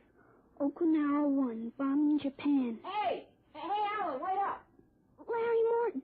Hey, Larry! Hi, Al. Hey, you want to have a catch or something? No, I have some things I want to do at home. Wow, get him. Fancy pants talk. Things I want to do at home. Oh, go chase yourself around the block. Go jump in a garbage can, will you? Go take a flying jet to the moon. Hey, that's a new one. A flying jet to the moon. Hey, you thought up a new one, Al. Yeah. Hey, how about us going swimming at the canoe clubs after? Gee, I wish I could. I gotta stay home. After. You see the football movie at the Grand? Boy, what a team. Notre Dame. I thought you liked Cornell. Cornell? Ha, they couldn't even beat Vassar. You're going to Cornell, aren't you? Me? Cornell? Fat chance. I'll bet you do. I wouldn't take your money. I know you wouldn't. You'll go to Cornell, all right. Cornell. Far above Cayuga's waters, there's an awful smell. Just the same, you'll go to Cornell. I've got to hurry, Larry. Well, so long, Al. See ya. So long, Larry. See ya.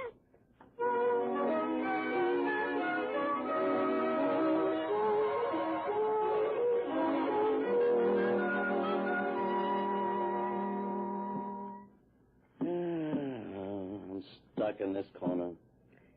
A 7-letter word to mix in proportion. Titrate. Huh? T-I... It fits. How'd you know that, Alan? What? Oh, I read it somewhere, I guess. Oh.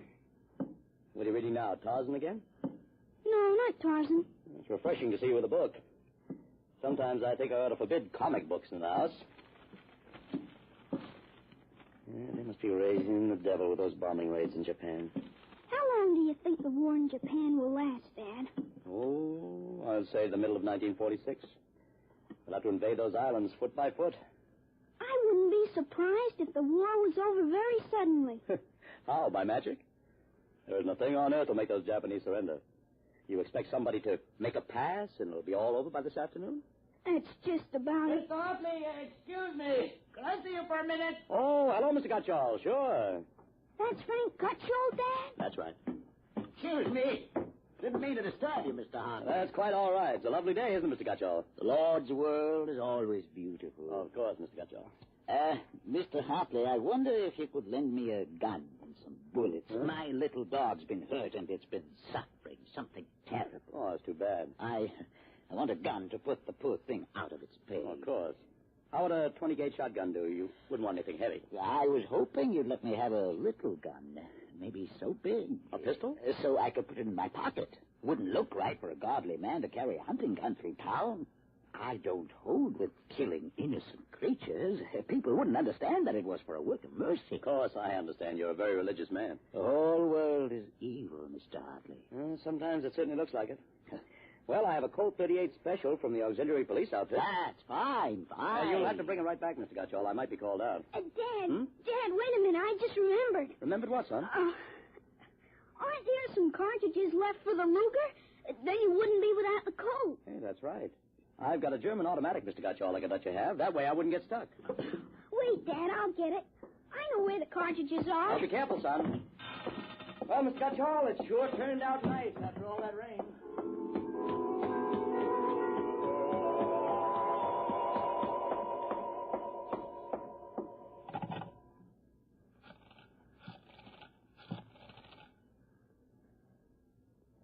Hello, police headquarters. This is Blake Hartley. Frank Gutchall, who lives on Campbell Street, has just borrowed a gun from me ostensibly to shoot a dog. What? No, he has no dog. He intends shooting his wife. Yes, I'll take out the firing pin. He'll walk home. If you hurry, you can get him in there on time. Right.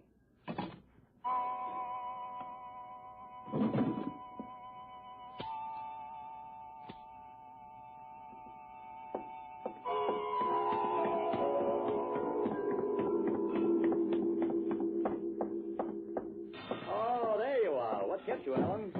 I couldn't find the cartridges at first. I'll show Mr. Gutchall how it works. It's all loaded, ready to shoot. This is a safety. Just push it forward and up. There are 8 shots in it. Did you load the chamber, Ellen? Oh, sure. It's unsafe now. You understand how it works, Mr. Gutchall? Yes, I understand. Thank you, Mr. Hartley. Thank you, Sonny. Goodbye. Goodbye, Mr. Gutchall. Return the gun when you're done. Yes, I'll be done with it soon. Goodbye. Alan, you shouldn't have loaded that gun. I guess it's all over now. I had to keep you from fooling with it. Didn't want you to see I took out the firing pin. You what? Gutchall didn't want that gun to shoot a dog. He's a fanatic. He sees visions, hears voices. The voices probably put him up to this. I'll submit that any man who holds intimate conversations with disembodied spirits isn't to be trusted with a gun. He wants to shoot his wife. What are you talking about? While I was upstairs, I called the police. I put a handkerchief over my mouth and told them I was you. Why'd you have to do that? I couldn't have told them. This is little Alan Hartley, 13 years old. And suppose he really wants to shoot a dog. What kind of a mess will I be in then? No mess, because I might. But you'll have to front for me. They give me a lot of cheap boy hero publicity, which I don't want. This is crazy, Alan. This is absolutely crazy. We'll have the complete returns in 20 minutes.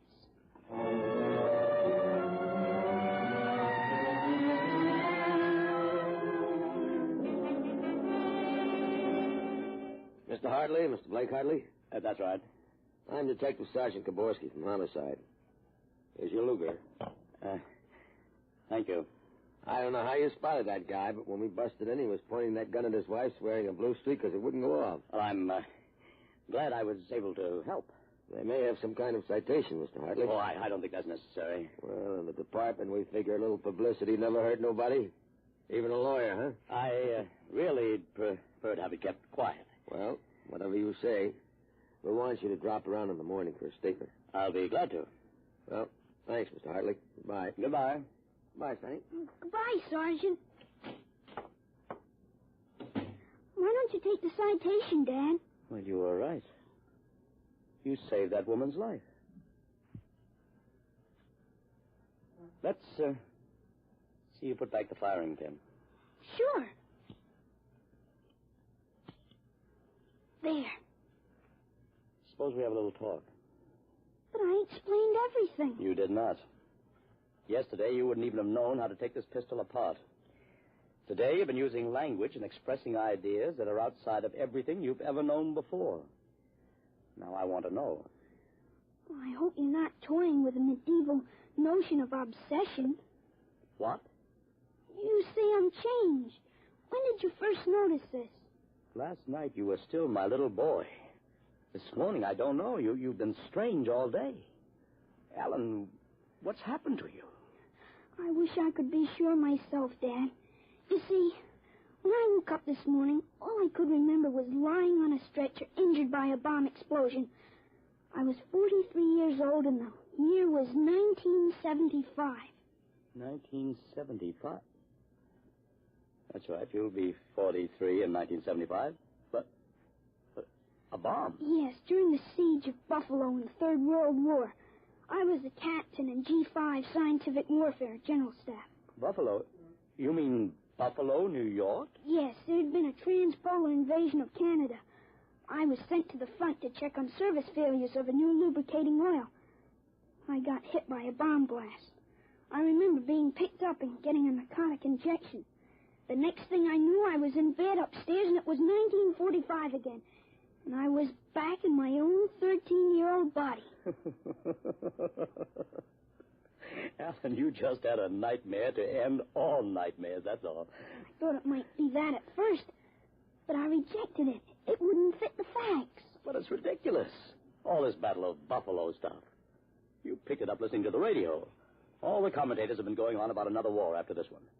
You've just got an undigested chunk of H.V. Calton born in your subconscious. But that isn't everything. I remember 4 years of high school, 4 years at Cornell, 7 years as a reporter on the Philadelphia Record, 3 novels, Children of the Mist, Rose of Death, and Conqueror's Road. I wrote detective stories under a phony name. I worked in chemistry. You think a 13-year-old can dream up all that stuff? But it's the only possible explanation. Maybe, but I can speak 5 languages today that I couldn't yesterday. French, German, Chinese, Russian, and Spanish. Although I've got a Mexican accent you could cut with a knife. But how did it happen? I can't believe it. All I know is here I am. I've been reading up on time theories. Nobody seems to know much about them. Evidently, time exists parallel as another dimension. And I've got kicked backwards and somehow. But how? It may have been the radiations from the bomb. Or the narcotic injection. Or both together. But the fact remains I'm here with full knowledge of my future identity. This is quite a shock, Alan. But you do believe me, don't you? Yes, I suppose I must. You seem so strange, as if you weren't my son. I'm your son, all right. The same body as yesterday. I've just had an educational shortcut. Wait a minute. If you can remember the next 30 years, suppose you tell me when the war is going to end. This one against the Japs, I mean. Sure. The Japanese surrender will be announced at exactly 7:01 p.m. on August 14th, a week from Tuesday. Better make sure we have plenty of grub in the house by then.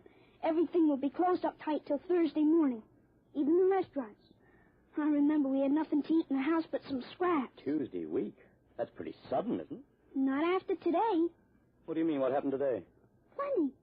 Oh, what time is it, Dad? 11:16. Is your watch right? To the second, why? It'll come at exactly 11:17:40. What'll come? The radio announcement. What are you getting at? Something important on the radio? We'll see. Don't bother, Dad. It won't work. I remember we had a tube burned out. Yeah, there is something wrong. What is this announcement of yours? I memorized it in journalism school at Columbia in 1954. What time is it? 11:18. They're breaking into the programs now. President Truman has just announced that an atomic bomb has been dropped on the Japanese industrial city of Hiroshima.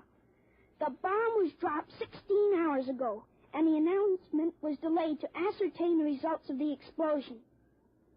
A man named John Howard Peterson read the announcement from the Washington newsroom of NBC. I don't believe it. No? Listen. That's the Burt Plate factory whistle and the bells at St. Boniface. Next, the whistle at the volunteer firehouse. And it's true. It is true. Sure. Then Larry Morton came by on his bicycle. Hey, Alan, you hear? You hear about the bomb? atomic bomb. Yeah, we heard. Boy, atomic bomb. Oh, boy. I gotta go find my pop. He's on the golf course. Bye, Al. Bye, Mr. Hartman. You knew. You knew about it. The next bomb hits Nagasaki. I thought that stuff about atomic energy was so much fantasy. What? Was that the kind of bomb that got you?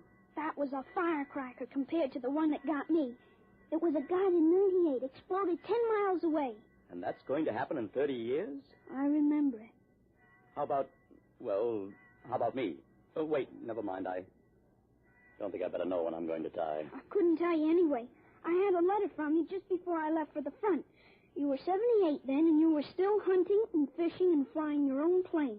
But another war and fought on American soil. Alan, I wish this hadn't happened to you. It happened. I remember it. But if I can help it, I'm not going to get killed in any Battle of Buffalo. But if you remember it, if time exists as a parallel dimension, then every tick we're getting closer to that Third World War. Dad, you know what I remember when Gutcho came to borrow that gun? Well, I suppose that you suspected him and warned me. No, that wasn't it.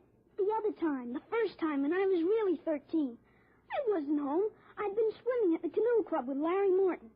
When I got home about half an hour from now, I found the house full of cops. What if the gun didn't fire? What makes you think it didn't? Gutcho talked the 38 out of you, went home, shot his wife 4 times in the body, once behind the ear, and used the 6th shot to blow his own brains out. That's what you remember? Yes, but now it hasn't happened because I warned you. Dad, I found out the future can be changed. One man can't change the whole future. I stopped the murder and suicide. I know, son, With 30 years to work, I can stop a world war. I'll have the means. The means? Unlimited wealth and influence. I've got a good memory, Dad. Wrote a list out this afternoon. Look at this. Assault, jet pilot, citation, Ponda, middle ground, counter. What is this, code? Horses. That's a list of Kentucky Derby winners from 1946 to 1970. You sure? I learned that list on a bet at the Officers Club in Cincinnati in 1971. Assault paid 8 to 1. You figure out what we can take in. Oh, but gambling, This son. isn't it. Gambling, it's a sure thing. When we get rolling, we'll make the Rockefellers look like pikers. Assault at 8 to 1. I suppose I could scrape up $5,000. In 10 years, that'll make a lot of money.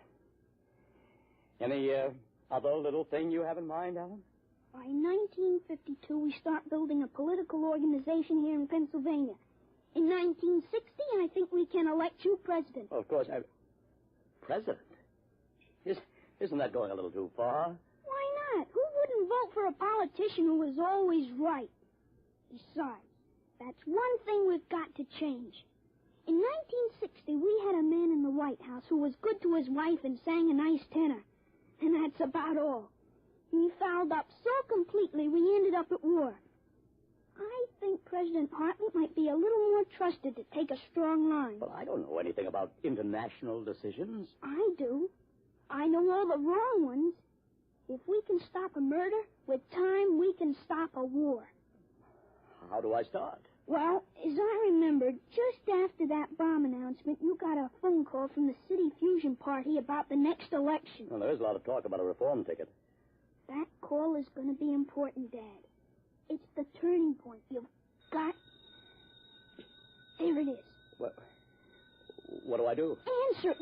Go ahead. But, Alan, Don't worry. I'll tell you what to say. Go ahead. Hello? Yes, this is Blake Hartley. Judge Crimmins? Well, just a moment. Alan, he's asking me to run. Oh, my head. Alan, what's the matter? Alan. Oh. He passed out. Alan, what do I do now? Alan, listen to me.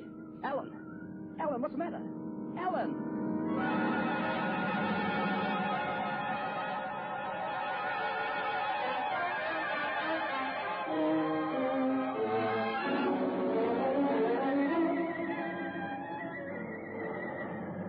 Captain Hartley. Captain Hartley. It was all right, Doctor. I gave him a shot and he was all right. He's dead.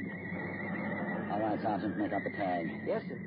Hartley, Allen, Captain. Dead August 8th, 1975.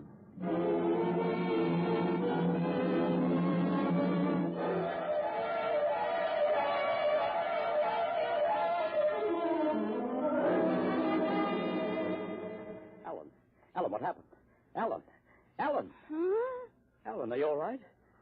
Hi, Dad. I've got Judge Crimmins on the phone. What do I tell him? What? Alan, are you all right? You passed out. Sure, I'm all right.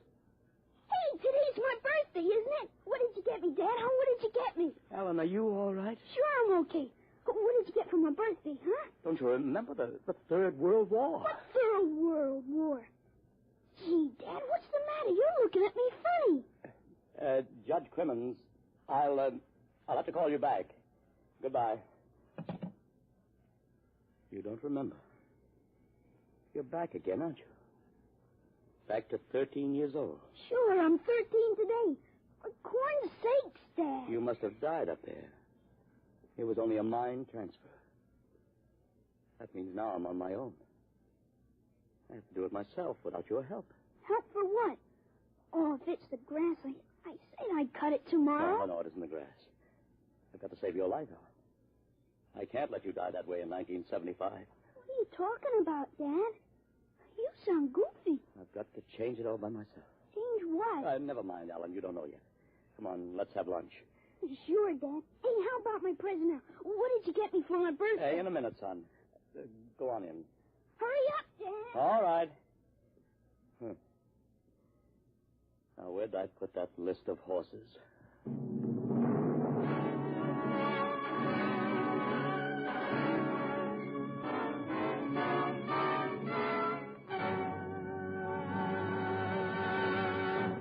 You have just heard another adventure into the unknown world of the future.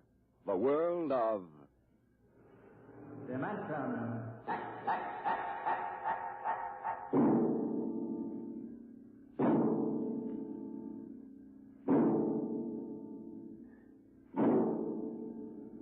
Homecoming is a joyous word.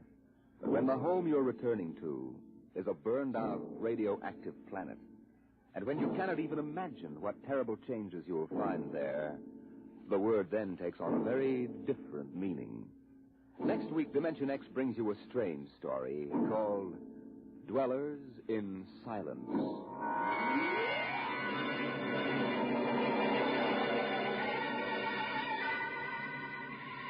Dimension X is brought to you each week by the National Broadcasting Company in cooperation with Street and Smith, publishers of the magazine Astounding Science Fiction. Today, Dimension X has presented Time and Time Again, written for radio by Ernest Kenoy, and a story by H. Beam Piper. Featured in the cast were David Anderson as Alan and Joseph Curtin as his dad. Your host was Norman Rose. Music by Albert Berman.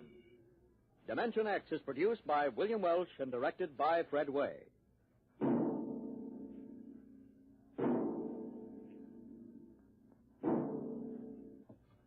Dragnet, the story of your police force, is next on NBC.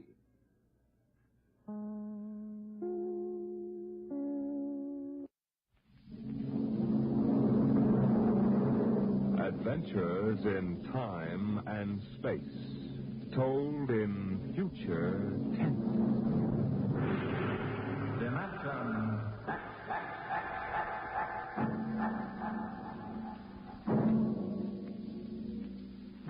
The National Broadcasting Company, in cooperation with Street and Smith, publishers of astounding science fiction, bring you Dimension X.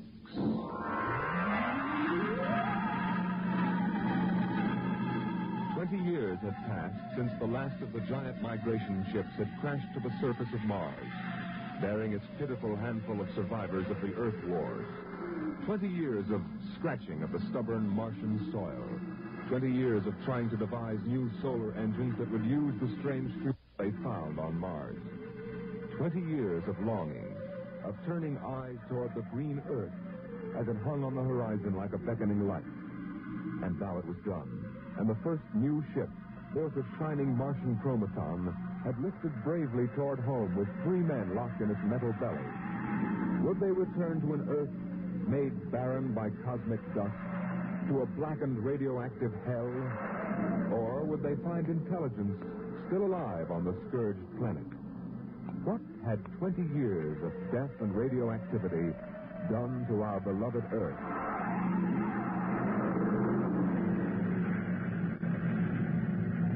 That's it, Captain. We've intersected the course vector. Williams. Yes, sir. Prepare for deceleration. Forward piston ready, Captain. Read us off, Evans. We'll enter the gravitational field of the Earth in exactly 10 seconds.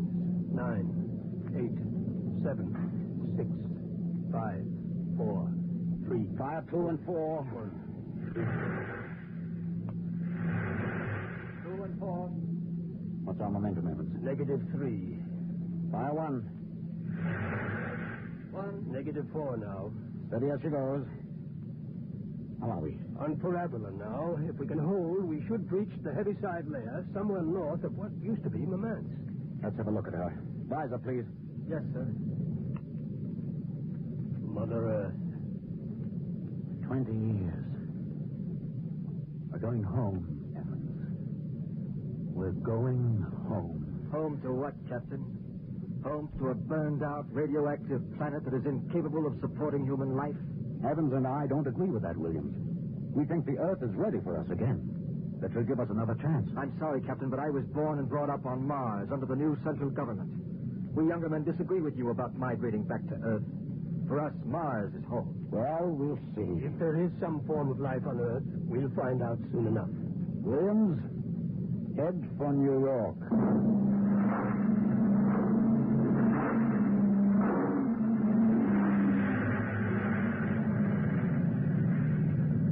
Captain, you could barely see the top of the Atomic Trades building in the twilight. They never finished building it. Dark as a tomb. Slow to cruising speed. Cruising speed. It begins to look as if Williams is right, Captain. Not a sign of life on 4 continents. We'll make a radiation check and then head back for Mars. You agree with me, gentlemen? That for all practical purposes, the planet is dead? It's still my Captain. What is it? Am I going out of my mind? Look out that way to the west. Could that be? By heaven, it is. Those are lights. Turn the ship. Heading west, southwest. Full speed. Full speed. They are lights. Captain, it's a city, a whole blasted city lit up like a Christmas tree. Well, what do you think of your dead planet now, Williams? We shall see, Evans. Remember, the Commission wants evidence of life as we know it. Decelerate to -5. We're going to take her down. There's an open area just on the edge of the city. Yes, sir. Hold on, gentlemen. We're about to land.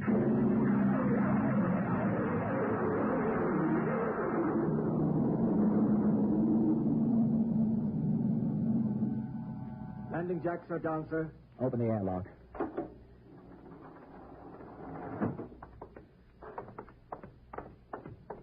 Close. All right, gentlemen. Before we go out, security at all times. Williams, you have the blast gun. I have it. If anyone becomes separated, fire a shot and make for the ship. How's the radiation? Safe enough so far. There seems to be a light area. Very well. Open the lock.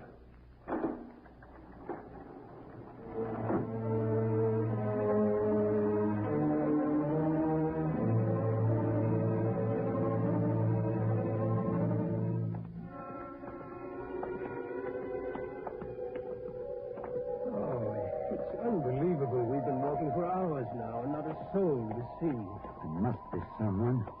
How do you explain the light? I don't know. Municipal building. Shall we have a look here, sir?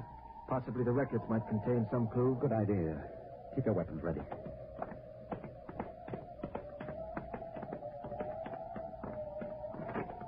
This door is in good working order.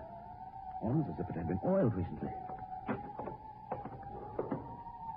Long corridor. Lights blazing in every office.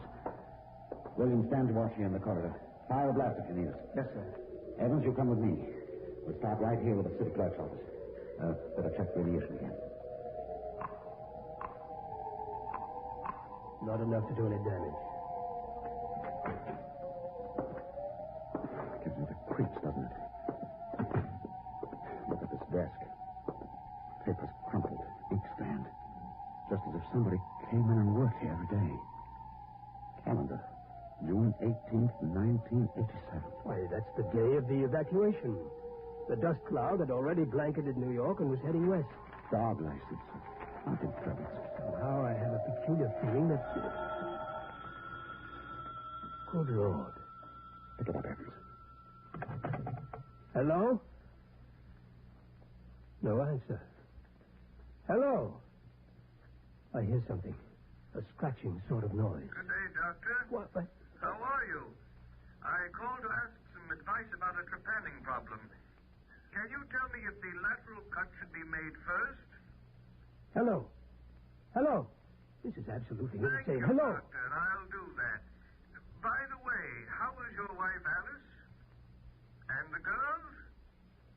And your son, John? Fine boy, John. I'll call again tomorrow. Goodbye, Doctor. Hello? Hello? It's gone dead. Who was it? I don't know. A strange voice carried on a conversation about some surgical operation without paying the slightest attention to anything I said. Captain, the lights are out. Good Lord. Captain! Captain! I have a torch. Come on.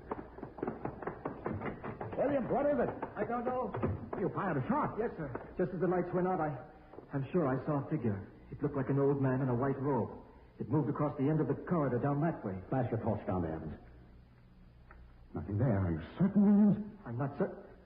The lights, they're on again. We're going to get to the bottom of this. Wait. What? Listen. Quietly. Someone is coming, walking slowly toward the corridor. Coming closer. Cover him when he turns the corner. It'll be a pleasure. Don't fire unless I give the word. What? Jumping Jupiter. Are you... Is it really someone, or am I having hallucinations? We are no vision. No. No, you seem to be real. I saw the ship come down. I thought perhaps I was losing my mind. It's been so many years. I'm Captain John Parsons. These are my assistants, Dr. Evans and Mr. Williams. We've returned to Earth from Mars. Then it's happened. We're not alone anymore. Forgive me, gentlemen. I seem moved. I waited and hoped for so long. You survived the radiation? We did. There are others? My family were the only ones. I answered the phone a moment ago. Who was it? You heard my voice, Doctor. Your voice? To break the loneliness, I've recorded my voice and rigged up an automatic telephone. It's pleasant to hear the phone ring. I come here to do my work. I take it you're a medical man. My name is Cornelius Hathaway. Hathaway? Hathaway the brain surgeon? You know my name. Who doesn't? I watched you on television at college. I saw you 23 years ago. You performed a difficult surgery for a cerebral tumor. Marvelous. Thank you. I'd almost forgotten. By my mind, you see, I'm almost 80 now. You look fine, sir. Well, we've had the best of everything. An entire city to choose from. Cold storage, the best equipment. Oh, but come, when I saw your ship, I told Alice, my wife, you know, to prepare a feast. This is a great day for me, gentlemen. A great, great day.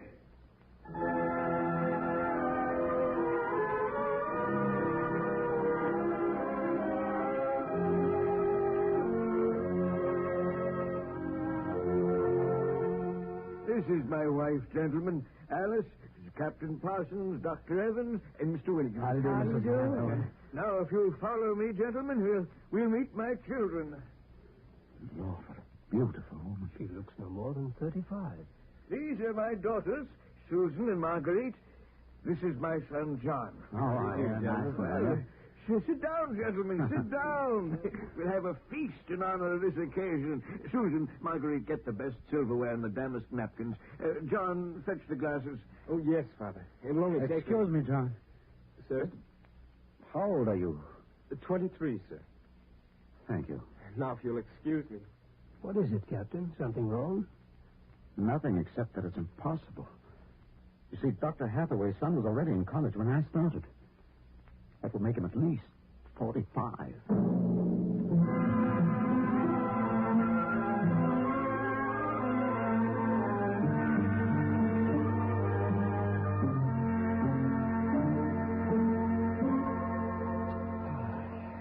That was a wonderful meal, Mrs. Hathaway. Doctor, your wife is an exceptional woman. Thank you, sir. How would you gentlemen like some fresh gingerbread with your coffee? I baked it this Oh, morning. wonderful. Smell that, Evans? Oh, it's like coming home, Mrs. Hathaway. We enjoy having you here. Mrs. Hathaway, may I compliment you on your having preserved your youth and beauty so well? Thank you. We have had no worries here, no competition. Only the things we need for material comfort. Parsons and I were wondering, Dr. Hathaway, if the radioactivity had any effect in preserving tissue. Your children all look so young, too. It is possible, gentlemen, of course. Radiation does strange things to living tissue. Alice, could we have some champagne? Of course. I'll only be a moment. An amazing woman. Did you ever see such grace? Such complete relaxation. It doesn't seem quite natural. I beg your pardon, gentlemen? Captain Parsons was just about to ask how you and your family managed to escape, Dr. Hathaway. We were very fortunate. I was working in the Sierra Mountains at the time. I had a lead-lined laboratory where I did X-ray research on my pet project. And what is that, sir? The study of machines as they relate to human function and the corollary of... Well, to continue, when the dust cloud covered America, we remained in the laboratory, well supplied with food and water. Later, when the radiation permitted, we made our way east, back to our old home, in the hopes of finding other survivors. But by that time, every living creature had been evacuated to Mars.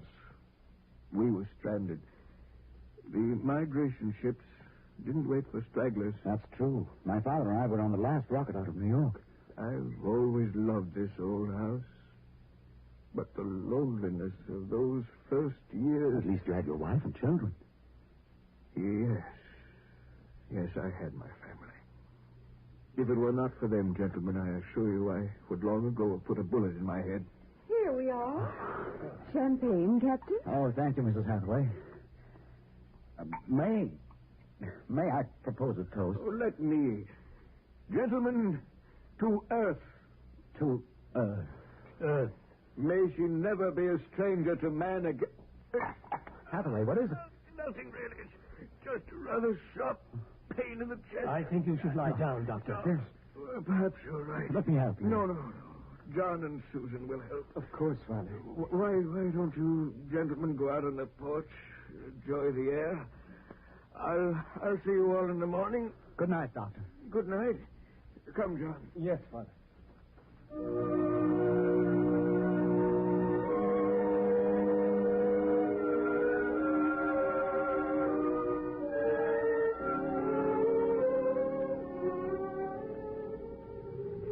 Well, what do you think of old Mother Earth now, Williams? Smell that summer breeze. And look at that view of the city lighted up against the sky. It has a certain quality. Well, score 1 point for the back-to-earth proponent. I didn't say that. You're beginning to feel it, though, Williams. I can tell. If you don't mind, gentlemen, I'm quite tired. I think I'll turn in. Excuse me. Well, Captain, Well, what? what do you make of all this? I don't know what you mean. This Hathaway and his family. There's something strange and unnatural going on here. I can sense it. I think you're reading things into it, Evans. So, perhaps. Well, I'll turn in too, coming. In a moment, I want to smoke a cigarette. Beautiful view. What? Is it not? I didn't hear you come out. How is he? Resting. I've never seen him this bad. Yes, he's an old man. I'm sorry, but the difference in your ages is so apparent. You must have been married very young. My husband is a very great man, Captain. It's too bad there was no one to appreciate him. Once, he wired the whole city with sound speakers, and when he pressed a button, the whole town lit up and made noises, as if 10,000 people were living in it. He must have been very lonesome for people. Although with a woman such as you, I don't understand. Perhaps one day you will understand. Good night, Captain. Good night, Mrs. Hathaway.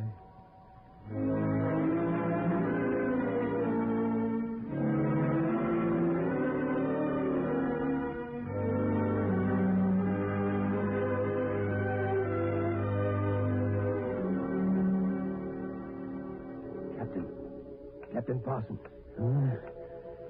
Who's there? It's Dr. Evans. What time is it? 2 a.m. What's wrong? I couldn't sleep. A few minutes ago, I heard someone slip out the front door.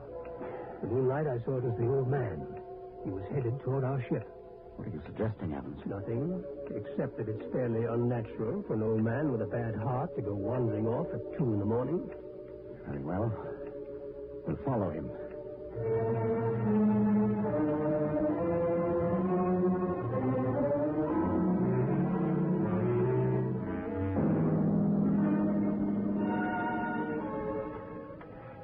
See him yet? No. Look. Ahead there on the hillside. Is that Hathaway meaning the moonlight? Yes, I think so. Can we get closer? Let's head for that clump of bushes. This is far enough. What do you suppose he's doing there? What are those things on the ground? Good Lord. Those are grave markers. 4 of them. You're right. Seems to be praying over them. Listen. Do you forgive me for what I've done? I had to do it. I was so terribly lonely. You do forgive me, don't you? Yes, I feel you do. I'm glad. I think perhaps I can rest now. I think He's having another attack. Come on. Hathaway. Dr. Hathaway. Raise his head, Evans. His lips are moving.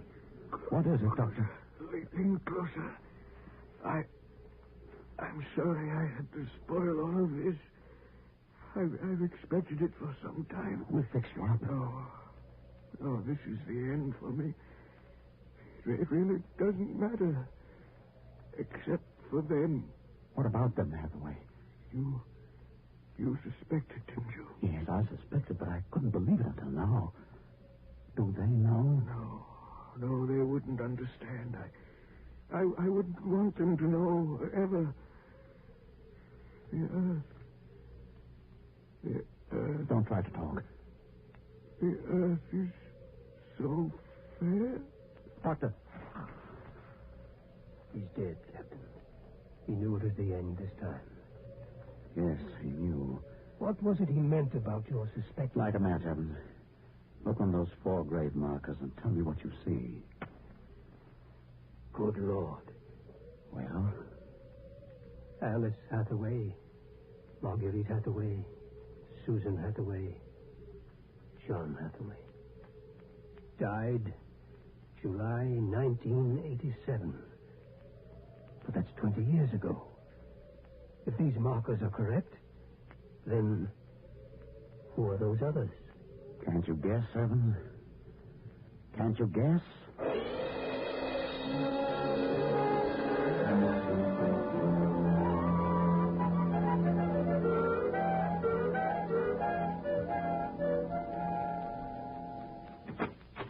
Mrs. Hathaway, are you awake? Yes, Captain? May I come in? Yes. It's about my husband, isn't it? You knew. I saw him go out tonight. He felt it was near the end. He died less than an hour ago.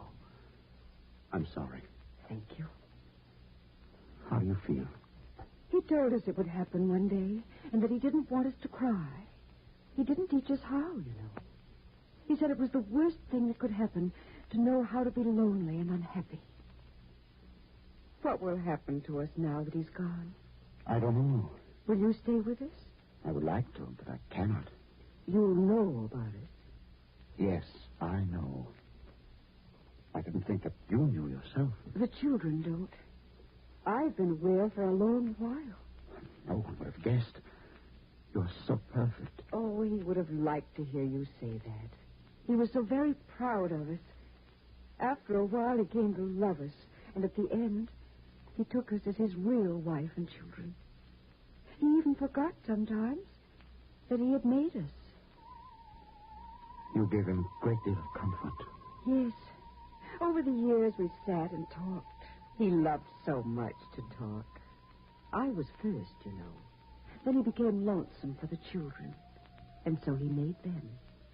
He told me about the things he did, about his laboratory. Surely the children must suspect. Oh, no. You see, There were no other beings with which to compare themselves.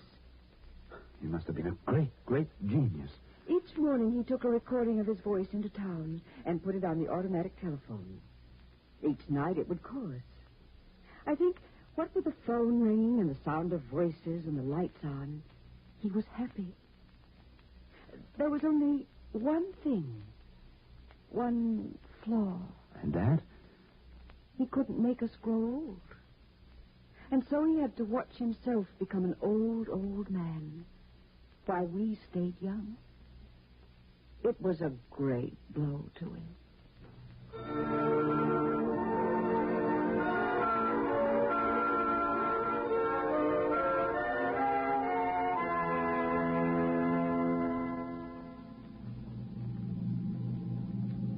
And so we commend the body of this man, Cornelius Hathaway, to his Maker. Ashes to ashes, dust to dust returneth. Amen.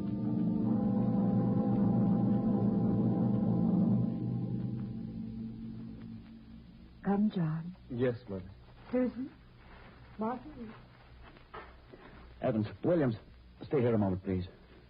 What is it? Let them go back to the house. I want to speak to you. I know what you're going to tell us, Captain. I saw the names on the grave markers.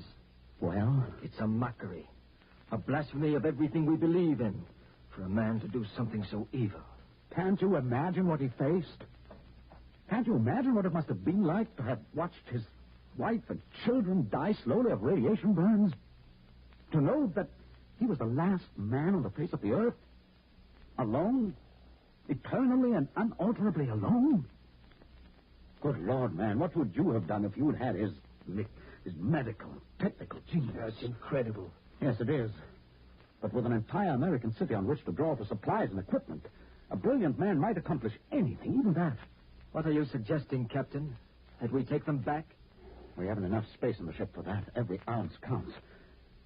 Still, to leave them here, like that, alone. I think I have an answer, cold-blooded as it may seem. Go on. I suggest that we turn them off. Do you think that I could do that? No, but I could. After all, they aren't human. They're worse than robots. They're ghoulish. Have you talked to her? Has she smiled at you with that quiet, beautiful smile? Captain, we can't take them with us, and it would be less than human to leave them here without Hathaway. Could you do it, Evans? Give me the blast gun, Williams. We'll wait in the ship. Take off in half an hour. Half an hour.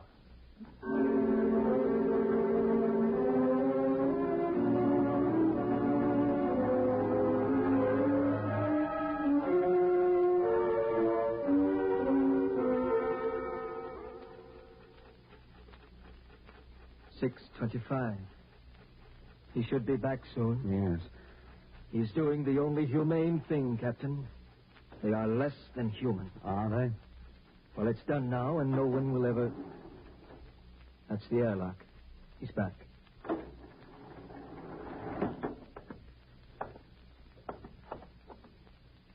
Well? Here's your gun.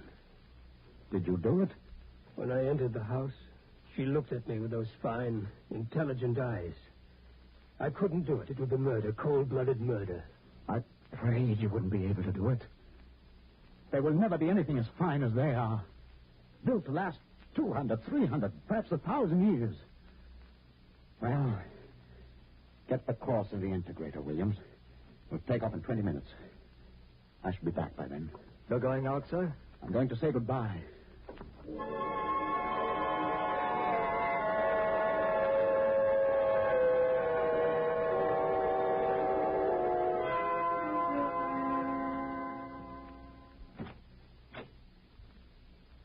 You've come back. Only to say goodbye. It was nice of you. I wanted you to know that I am coming back someday. When will you come? I don't know. It will take many years to prepare fuel for another trip. 6, 7, perhaps 10 years. I will watch the sky at night, just as he watched it. Oh, I'm afraid I must go now. I understand. strange. I have a new feeling. One which he did not teach us. A feeling of longing, of sadness. That one is not taught. It comes of being alive. Yes. I am alive. Even though he created me, I'm a person now. Goodbye, Alice Hathaway. Goodbye, John Parsons.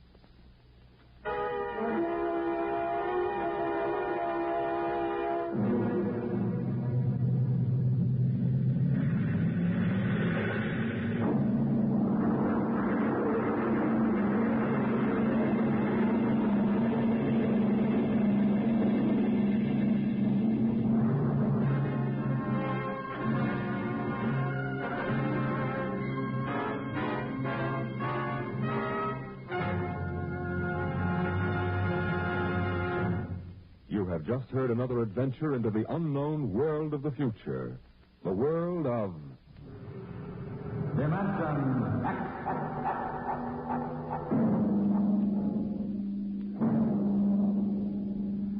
When the time comes for man to explore the universe, to deal with the strange inhabitants of other worlds, there will be much to remember. Perhaps the most important lesson of all will seem too fundamental to be included in the training manuals. Listen at this time next week as Dimension X brings you a story from the pages of the August Astounding Science Fiction. A story called Courtesy.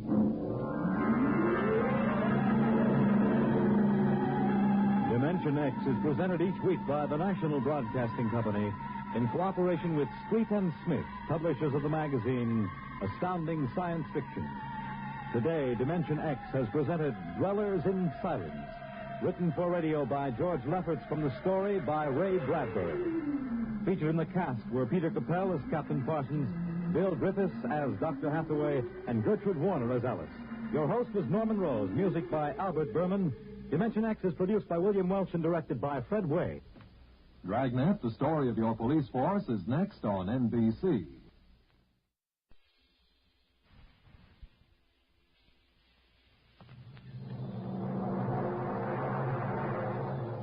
Adventures in time and space, told in future tense. Dimension X.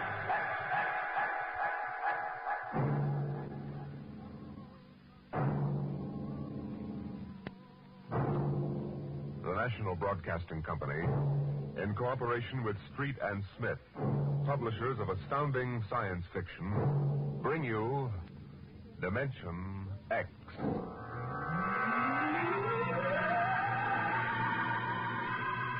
This is the story of the second expedition to the planet of Landro. I am recording it for any future expeditions which might land on this God-forsaken sphere, in the hope that they may learn from our tragic example. As I write, there are 2 of us left. 2 out of an original complement of 180 men. One of us, myself, will be dead in less than 27 minutes. As for the other, heaven have mercy on him. This is how it happened.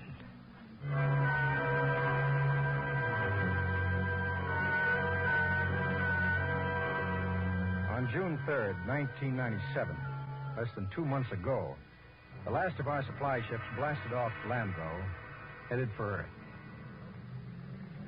Well, there she goes.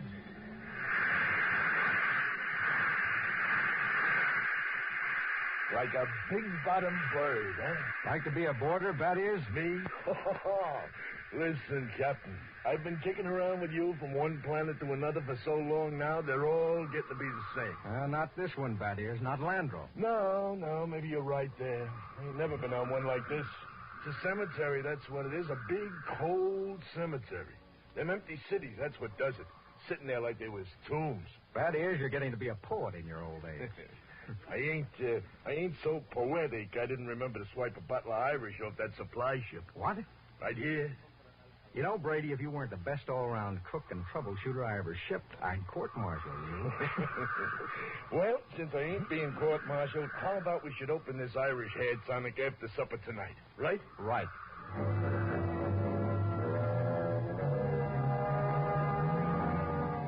We walked back to the cluster of plastic huts we call the base.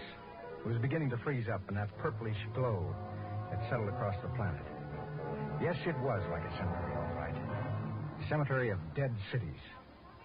We walked past one of them, a huge plastic dome with tall, graceful buildings, atomic power systems, vacuum conveyors. All perfect, all deserted, all ominous.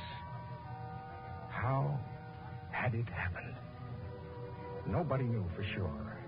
But the best guess was that the plague had frightened the original inhabitants of the planet so that they had piled into rocket ships and headed for some distant planet. I often wondered why a civilization so advanced as Landro could not find a serum to beat the plague. Well, maybe the Aborigines back in the hills knew the answer. Those strange, ugly little people who had taken to the caves the day we landed. All we knew of them was what we found in the anthropological report of the expedition which preceded ours, and an occasional glimpse by someone on a hunting patrol. When I reached my shack, Morgan, the expedition surgeon, was waiting for me.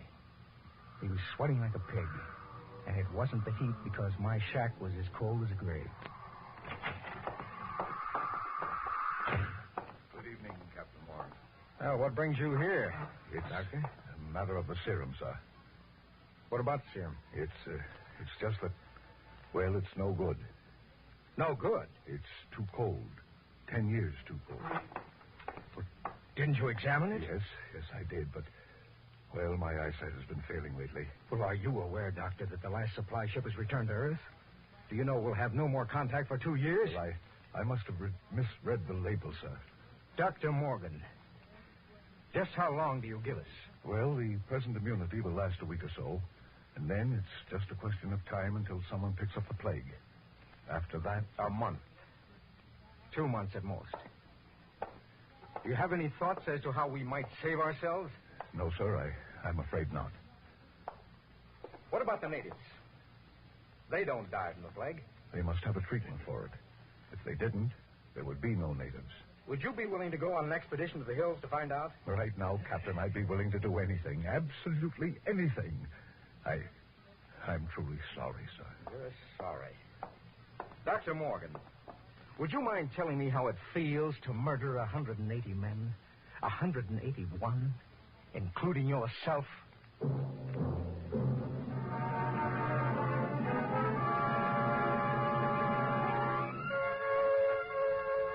I did a lot of thinking after Dr. Morgan left my hut. It was still unreal for me. After all, the planning of an expedition was no simple thing. You put into it the results of years of training and experience. Every man on my crew was handpicked for his skill. And yet a simple thing like a myopic surgeon misreading a label could blast the whole thing. Yes, it was a shame. I did the only thing I could think of. I yelled for Batier's Brady. Brady, get your carcass in here and hurry it up. Okay.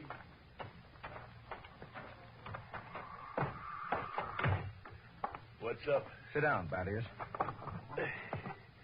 You got trouble, Ira? We got trouble. What? The serum's no good. What? Morgan forgot to check it. It's 10 years too old. Holy jumping snails. You're going to court-martial? Well, that wouldn't do much good. We'll all be dead pretty soon unless somebody figures something out. Why did they send these civilians with us? Well, it was a mistake. Anybody can make a mistake. Only this was a big one. Ira, what are you going to do? Well, there's only one chance. 1 chance in 10 million. What? The natives. Them cave rats, what good can they do us? They don't get the plague.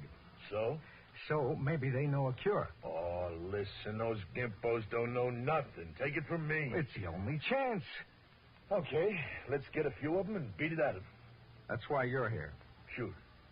How'd you like to come along on a little expedition up to the cave country? That's a good way to die young. We die young anyway. Okay. What's the pitch? Now, we don't dare let the rest of the camp know. It would knock our morale to pieces. Who's going? You, me, the doctor, and Faulkner. Faulkner? Listen, Ira, he's worse than the doc. Well, I know he isn't exactly the man for a hunting trip, but he knows more about the native culture than anybody here. He's the only one who's completely familiar with the records of the first expedition. Okay, so it's me, you, the doc, and Faulkner. When do we start? Tonight, in half an hour. Now, we should reach the cave country by tomorrow. With luck, we'll be able to find natives before night. And then the fun starts. You know, Ira, them Gimpos don't exactly love us. Nobody loves us bat ears. That's one of the great paradoxes about this job. We come here to help them, to civilize them so they can live like human beings instead of pack rats, and they run off to the hills and hide from us. Like we had the... I almost said plague. So, okay, bat ears, get the doc and Faulkner.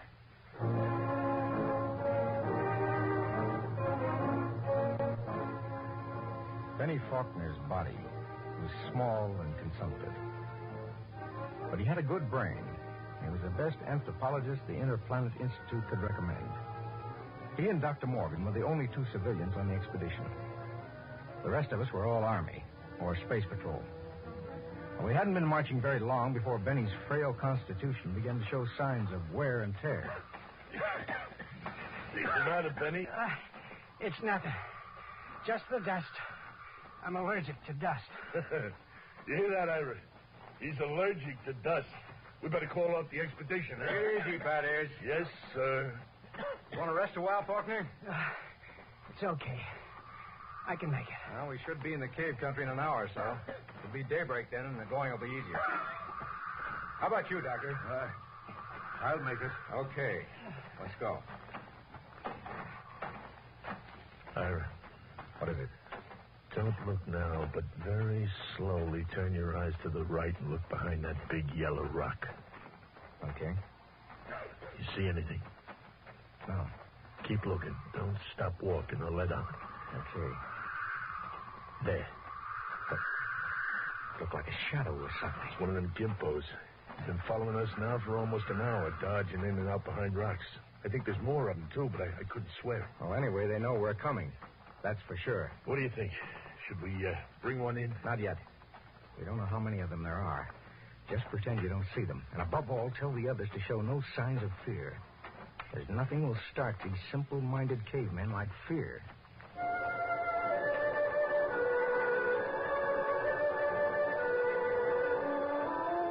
That was it. The manual said under no circumstances shall a member of the patrol display fear before a native. The dignity of the Earthman must be preserved at all costs. Walk erect, be firm but just, and do not allow the native to feel he is your superior. It was a good rule, and it always worked. And just before dawn, we reached the cave country. We were tired and hungry, and we stopped to cook some food and rest. Everything was quiet. There was no sign of the Gimpo, as Bat Ears called him, until... Get in there, you sneaking little man. Come on, boy, break this shit up. What's the trouble? Look at me, Ira. They caught me one of these Gimpos sneaking around outside the tent. He almost slit my throat with one of those stone knives he did. Yeah. Bring him into the light of the fire where we can get a look. Yeah, right. Hey, Faulkner. Yes, sir? Try to establish some communication. All right, get it. Look out now. No need to knock him down, Bat Ears. That's the only language they understand. Faulkner, see if you can reach him. Okay, Captain. I'll need a drum of some sort. A what? Well, I find they communicate with one another through a very primitive kind of vibration of the tongue. Now, the closest I can come is a series of drum beats, a sort of a Morse code.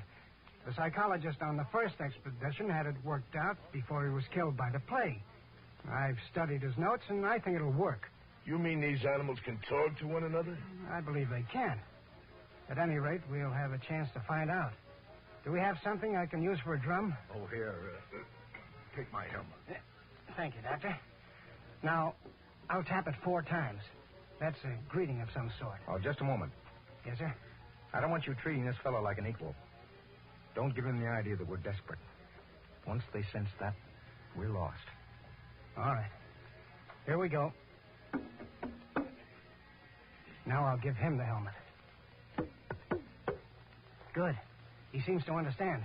What shall I ask him, sir? Now, first, tell him we come in peace. Reassure him that we don't wish to hurt him or his people. I'll try. seems to understand. He wants to answer. Well? He says, others like you came to Landro. You must mean the first expedition.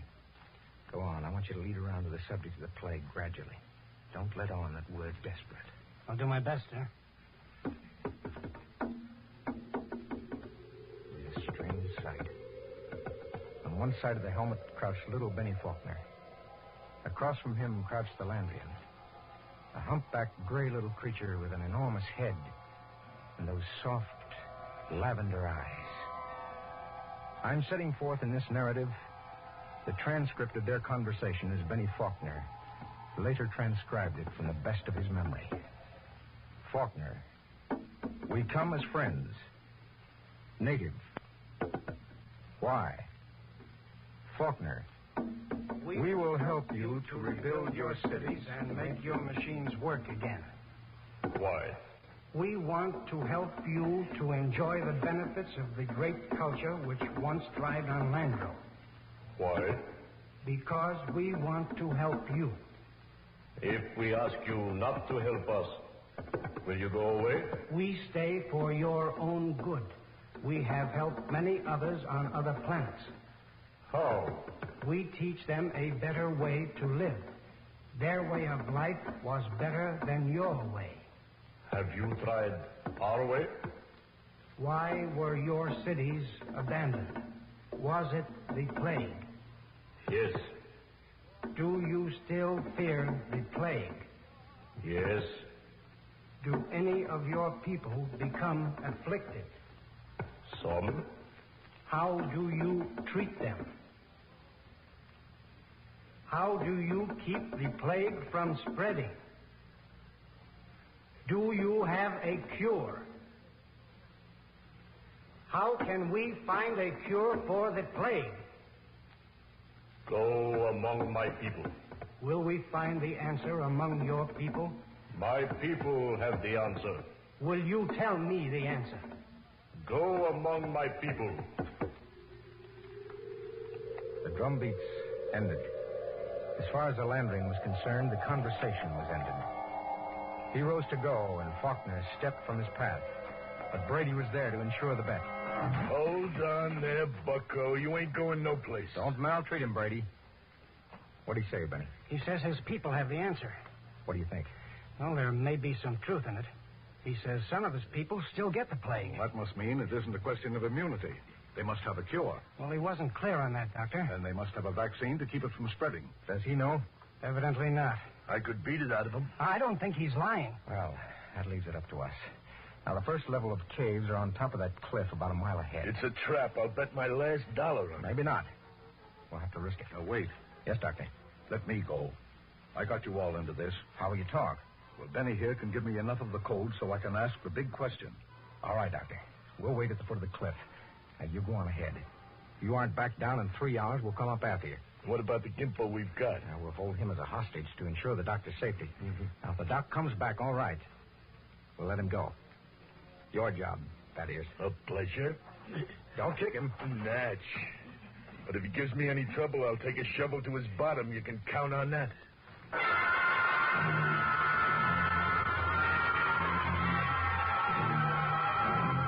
It took Dr. Morgan about an hour to pick his way up the side of the cliff to the first of the openings where the Landrians lived.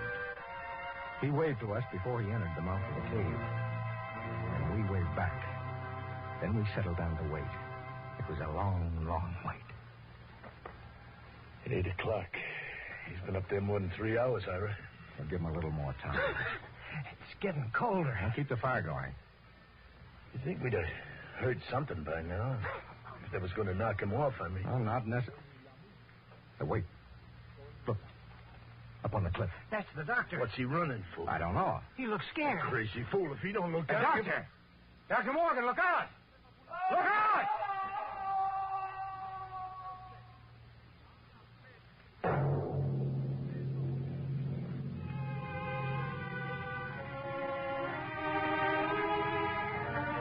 We found him at the foot of the cliff, crumpled and broken. We never knew why he had thrown himself off. Scrawled across the pad he had taken with him, on which to make notes concerning the answer, was a single word. The word was courtesy. The expedition was a failure. Okay, that's it. I have to head back for camp and just wait and pray. Not just yet, Ira. Okay? What's on your mind, Battier? If it's all the same to you, I'd like to take the Gimpo here out behind the rocks and have a talk with him. Okay, Ira? What do you think you'll accomplish? I don't know. Just a quiet little talk. No violence? No violence. Just a real, earnest type conversation. Okay, Ira? It was one of those decisions a commanding officer dreads.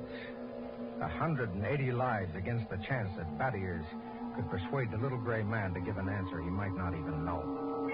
I nodded, and Battiers took the little native off behind an outcropping of rock. He was back in 15 minutes, dripping with sweat. Well? Let's go, Ira. Nothing, huh? But nothing. Is he, Yeah, they ain't made very good, those little gray people. They come apart too easy. So, let's go, Ira. All right. Benny. Benny. What is... I feel kind of sick all of a sudden. He's got a weak stomach. Dust allergy. Now, wait a minute. What is it, Benny? The back of my head. Dull kind of pain. Stick out your tongue. Give him a hand, Battiers. We've got to get him back to camp. What is it? I'm not sure. But that blackness on the tongue and the headache, it could be the plague. By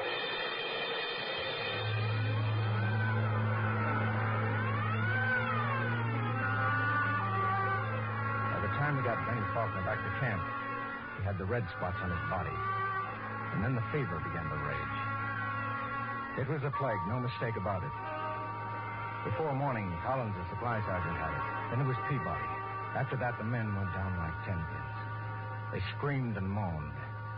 And then they died. Come. Hello, Battiers. Ira? Have a drink. It's the last of the cough medicine. Yeah.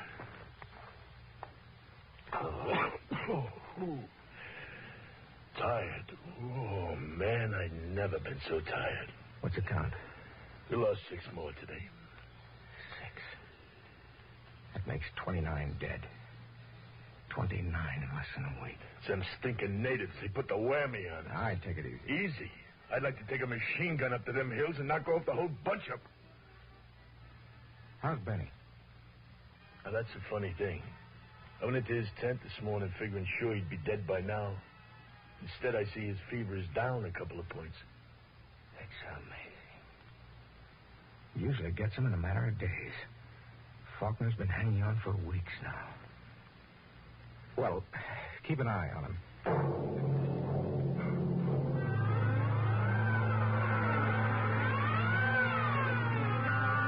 It was a nightmare of eternity after that. A ceaseless round of caring for the stricken and helping with the graves and writing in the book the names of those who died. Sleep came in snatches or when we were so exhausted we couldn't stand. Then one morning, Battiers Brady dragged himself into my shack. Sit down, Bat. What's the count? 6 left. We buried the chaplain today. You got a cigarette? Yeah, sure. How's Faulkner? I don't get it. Still alive? He's getting better. He's sitting up. Holy mackerel. This is a good cigarette. Not like any other. No, this one's different, Ira. It's my last. What do you mean? Take a look at my tongue, Ira.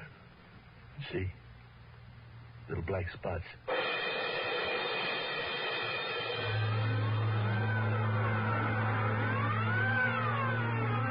Somehow, I managed to get him into bed. He was already raving when I gave him the last of the morphine. It was incredible. Big, brawling Bad Ears Brady, the tower of strength, lying sick and whimpering on a cot. I went out on the moors to think. The sun was a dull red glow. Cold breeze whipped up. The planet of Landro was in emptiness. I thought about Bad Ears and Dr. Morgan and Benny Faulkner. Why should Faulkner, of all of us, recover from the plague from which no man recovered? I turned and went back to see Benny Faulkner. Hello, Captain. Hello, Benny. How are you? Good. Got up and walked a couple of steps today. How goes it? Brady's down. Oh. Listen, Benny.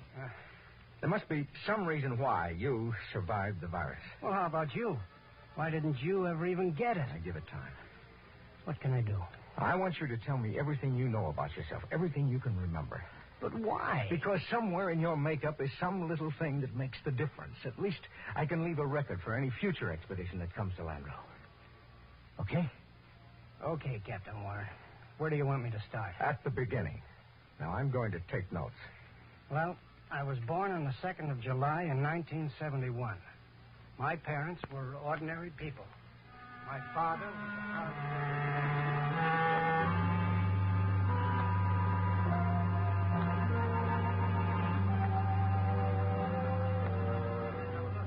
I told you everything I can remember. For 3 days now you've questioned me. All right. Now take it from where the natives started to walk away. You stepped out of his path and Brady grabbed him. Okay, so I stepped out of his path. Why? What do you mean, why? Why did you step out of his path? Well, why not? Courtesy, that's why. What's the matter? Courtesy. Funny. That's the word that Dr. Morgan had written in his notebook. Well, I don't see... I don't either. Hey, tell me, why should you want to be courteous to a native? Why not? What about maintaining your own dignity? Are you talking about dignity or arrogance?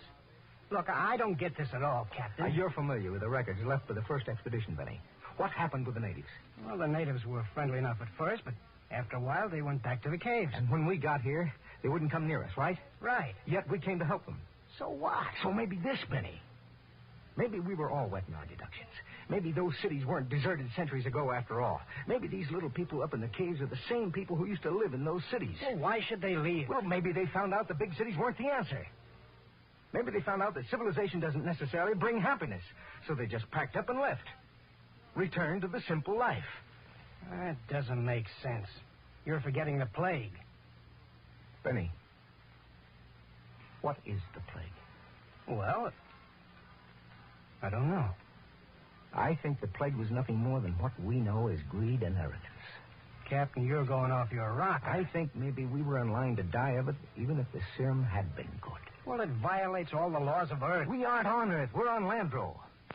A planet a million light years from home. Now, why are we trying to take these primitive, happy people and make them like ourselves? Why are we trying to mold them to convince them that they belong in cities, that they should be building better can openers instead of just enjoying human relationships? Why, Benny? If that isn't sheer, stupid, crazy arrogance, my name isn't Ira Warren. The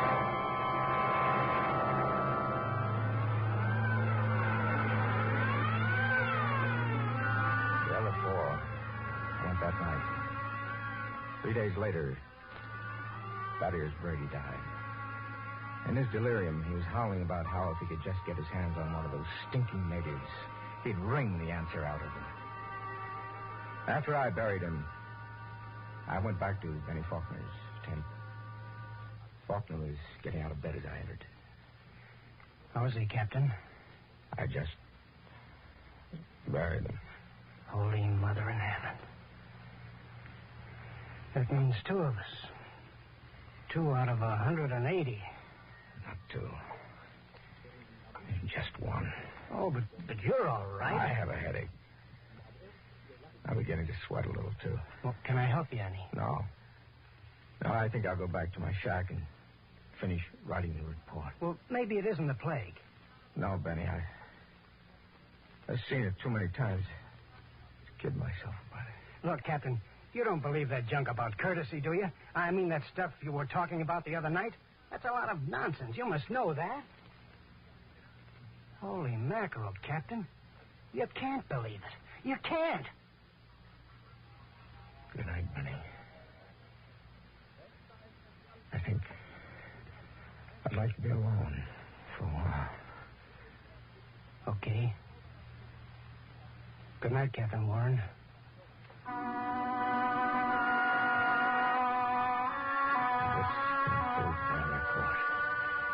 I'm turning it over to Benny Faulkner in the hopes that he will be able to transmit it to any other expedition commander who contemplates exploring the planet of Landrum. The fever is beginning to mount now. My hands tremble as I write. The end should not be far off. You see, I didn't have a chance. I stepped out of no paths.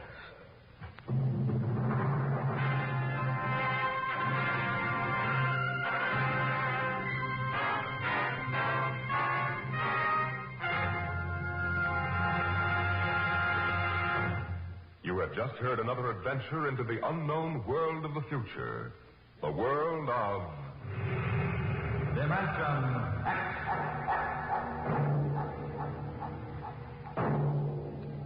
We are just beginning to discover how boundless our universe really is. And yet, what would it be like to live in a world no larger, say, than a single gigantic rocket ship?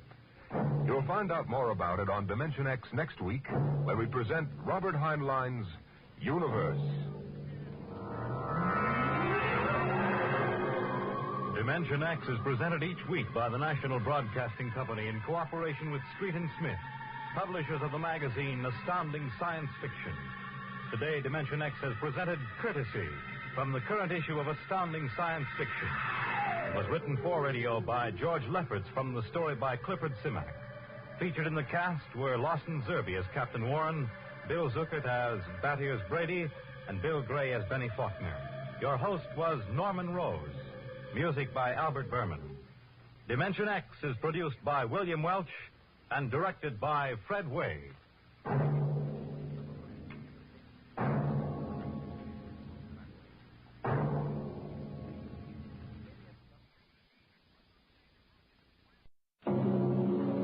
Adventures in time and space, transcribed in future tense.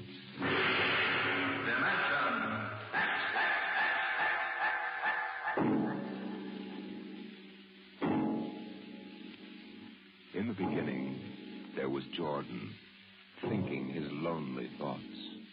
Out of the loneliness came a longing. Out of the longing came a vision. Out of the dream came a planning. And out of the planning came decision. Jordan's hand was lifted, and the ship was born.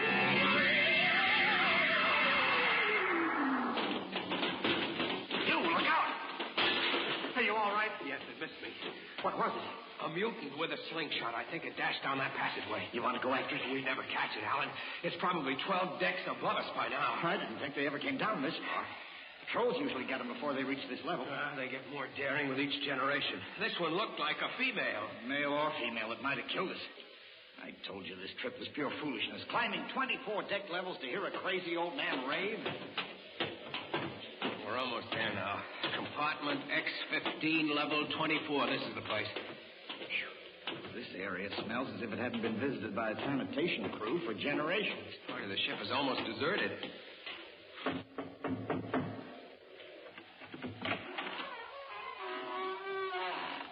Yes? This is the compartment of John the Witness. Who are you? My name is Hugh Hoyland. I'm a cadet from the scientist barracks. This is my friend Alan Mahoney. What do you want of John the Witness? Only to talk. Are you a believer in Jordan? Naturally. I have heard that there are those among the younger scientists who doubt the word of Jordan. To doubt is death. We're not heretics. Enter. I have brought a gift of tobacco, grown on the richest level. It smells good. I assure you it's the best. Wait here. What a rat's nest. what the devil do you think he can tell you? I don't know. Now, hush.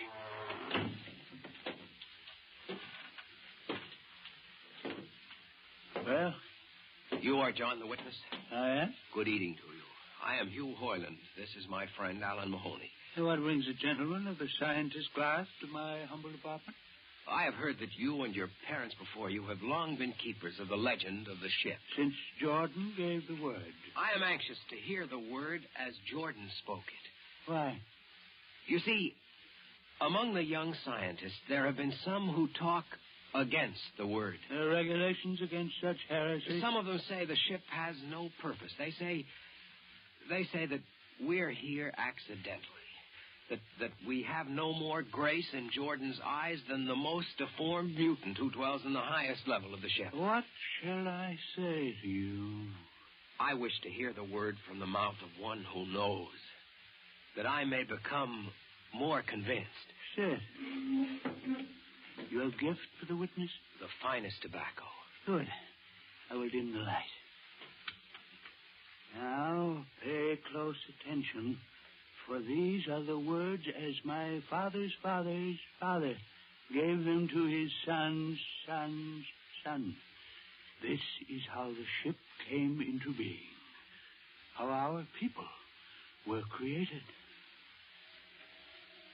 In the beginning, there was only Jordan, thinking his lonely thoughts. In the beginning, there was darkness, formless and dead. Out of the loneliness came a longing. Out of the longing came a vision. Out of the dream came a planning. And out of the planning came decision. Jordan's hand was lifted, and the ship was born. Mile after mile of good compartments, tank after tank for golden corn, ladder and passage, door and locker, fit for the needs of the yet unborn. He looked on his work and found it pleasing, meet for a race that was yet to be. He thought of man, and man came into being. Then Jordan checked his thought and searched for a king. Man untamed would shame his maker. Man unruled would spoil the plan. So Jordan made the regulations, some to speak and some to listen. Order came to the ranks of men. Crew he created to work at their stations, scientists to guide the plan. Over them all he created captain, made him judge of the race of man. Thus it was in the golden age.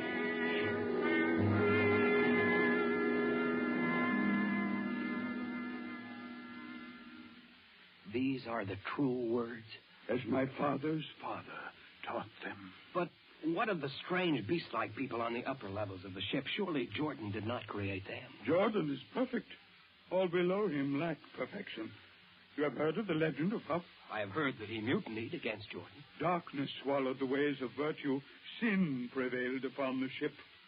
And before wisdom prevailed and the bodies of Huff and his followers were fed into the converter, some of the rebels escaped and lived to father the mutants. They are tainted with the sins of their fathers. One more question, witness. Speak. What is the ship? The ship is a great sphere, 25 kilometers wide and 100 levels deep. I know that, but what about the upper levels? The regulations forbid us to venture into the upper levels, but it is said that beyond the levels of the mutants lies the forbidden place where Jordan's spirit prevails. So I've heard. But something troubles me. Something which prompted my coming here. Yes, my son. What lies beyond the ship? What? What lies beyond the ship? This is heresy. Answer me. I will not permit such talk. The ship is complete. The ship is universal. The ship is everywhere. The ship is endless. Your mutterings are those of a frightened old man. They answer nothing. You question the word? I think you lie. Hear me, Mr. Highland. For what you have already said, I can have your body fed to the converter. Your soul launched on the endless trip? You threaten me. You, for Jordan's sake. You think I fear this dried fig of a man? You. Sir, my friend is impetuous. He doesn't understand. I might be persuaded to forget a substantial gift. You pig. You come on, Alan. The sight of this so-called holy man offends me. Now you shall not leave. Don't try to frighten me with a gun, old man. Remain where you are, heretic. I warn you, put down the gun. Now, no closer. Drop it. Very well, then. Tip to the heretic. Alan, get him! Is he dead? I don't know. Come on, Hugh. We've got to get out of here. Now where? We can't go back. They'd feed us into the converter. What's that? The old woman must have turned in an alarm. Come on, the patrol will be here in no time. Where can we go? The upper levels. But the mutant. We'll have to take our chance. Listen, that's the patrol we've got to climb. Down the car quickly. Hold can we climb? A ladder.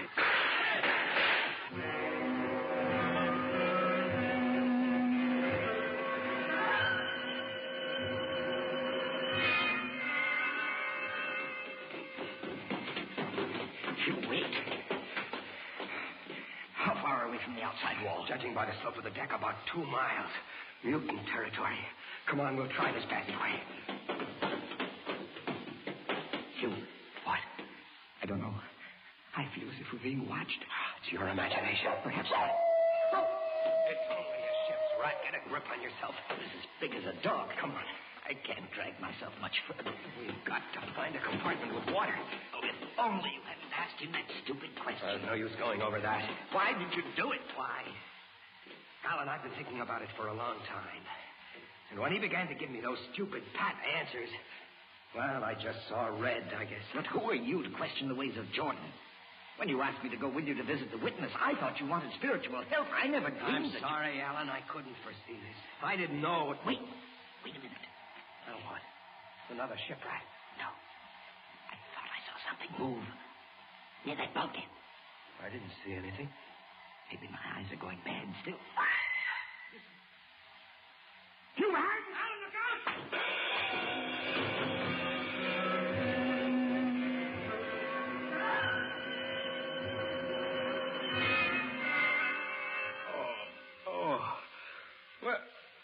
Where am I? What are you? Get away from me! Alan!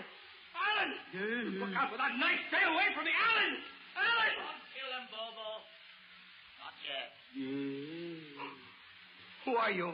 Forgive my friend Bobo. Like so many of my people, he's rather impetuous where members of the so-called super race are concerned. Who are you? What place is this? As you can guess from my leg, I'm a mutant. Where is Alan? Your friend is dead. I was not able to restrain my people in time to save him. Why don't you destroy me and get it over with? We do not kill for pleasure, Mr. Hoyland, only when necessary. You know my name? I read your identification tag. Who are you? Mutants can't read. My name is Gregory. I'm a leader of my people. Although we are unfortunate in our heredity, Mr. Hoyland, many of us are quite intelligent. Why do you live like animals? We would rather live like free animals than like regimented slaves, as you do. I've heard that you practice cannibalism. Undoubtedly, you hear many things about us. We raise our own cattle on the upper levels, and those of our people who choose to farm raise enough crops for our small population. You turn your head. Why? This one. I've never seen a creature like him. Bobo is an unfortunate. He was born without the power of speech. How can you tolerate a monstrosity? We have learned to live with difference. If we began to destroy our imperfects as you do on the lower levels, there would soon be no one left. It violates the regulations, the word of Jordan. You know, Mr. Hoyland, your people are really primitive and barbaric. You dare say that to me? I dare say a good deal more. Let us go to my compartment and speak further. I'm always interested in information of the lower levels.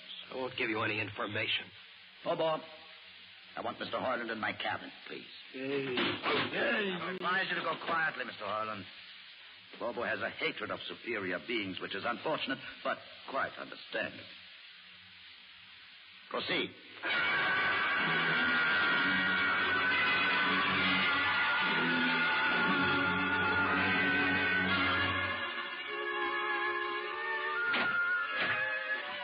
Enter, Mr. Harlan. This is where you live? Yes. But you have books. Stolen from your libraries, Mr. Harlan. Compton's Astrophysics. The Philosophy of Interstellar Navigation.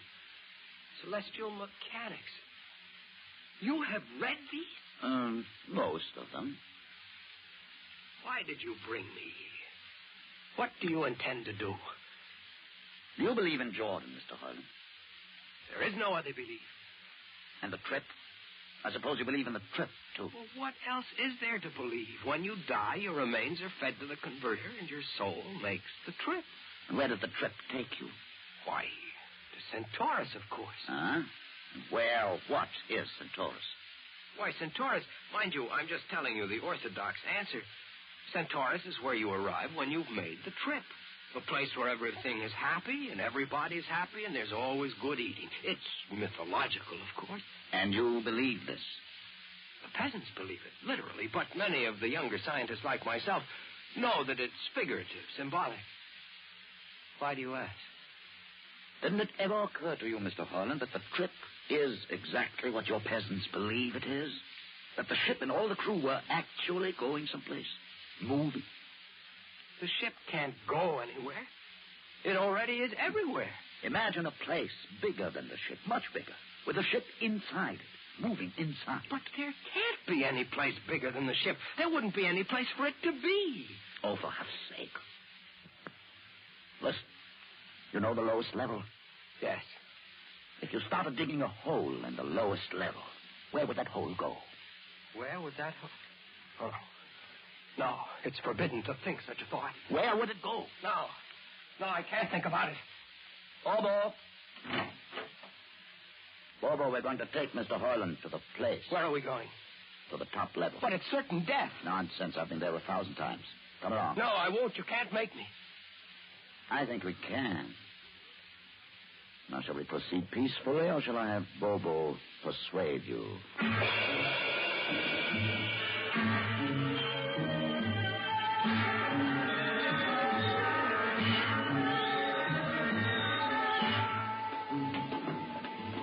Open the door, Bobo. Inside.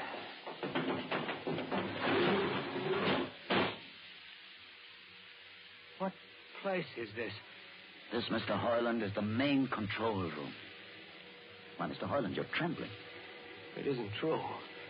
There is no such place except in mythology. Oh, you younger men are so wise, Mr. Harlan, except for one thing. This happens to be the main control room of the ship.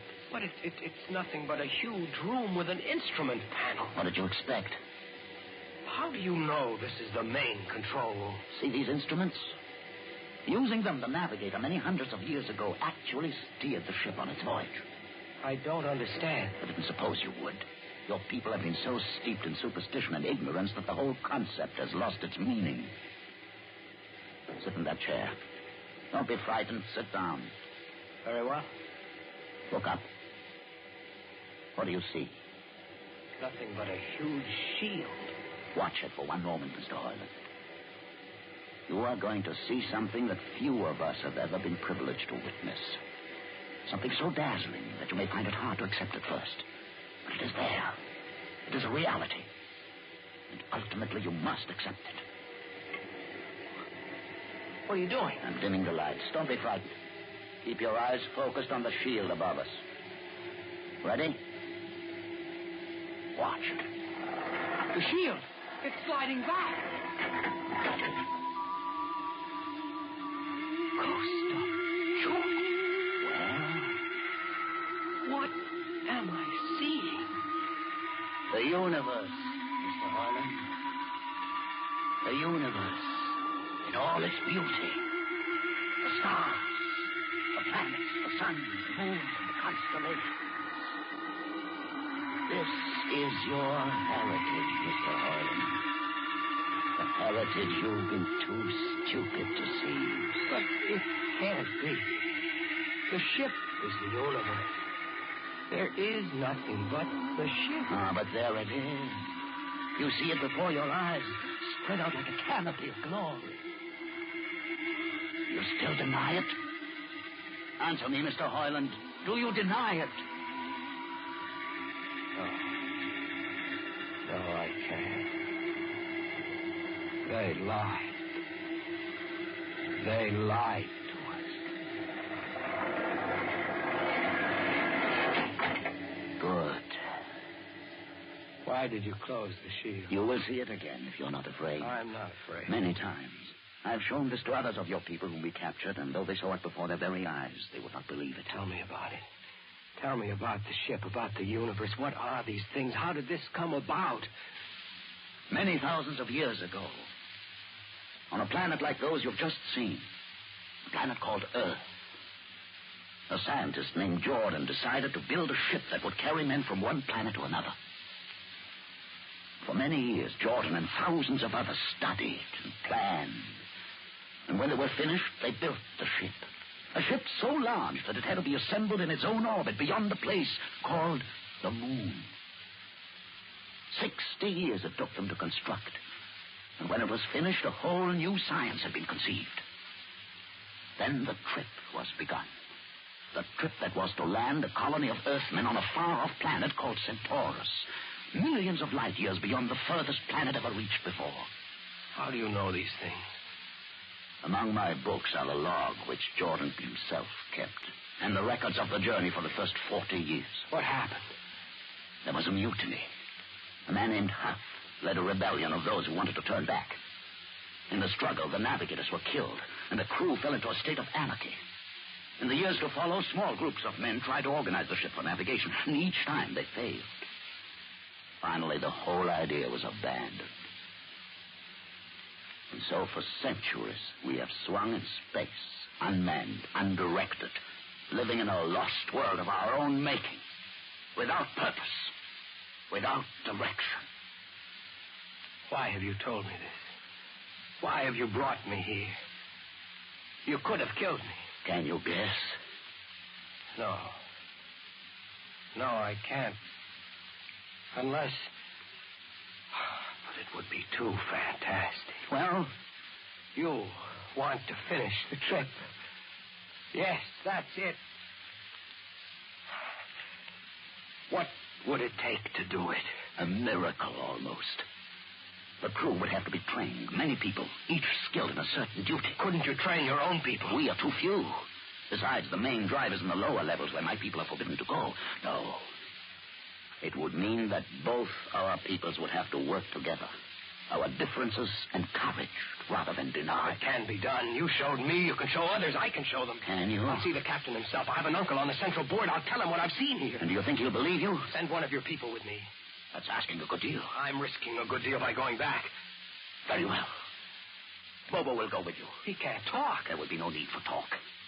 I will write a message guaranteeing safe conduct for a group of unarmed scientists to visit the main control room. Bobo will take you safely through our territory. What happens when you reach your own level is up to you.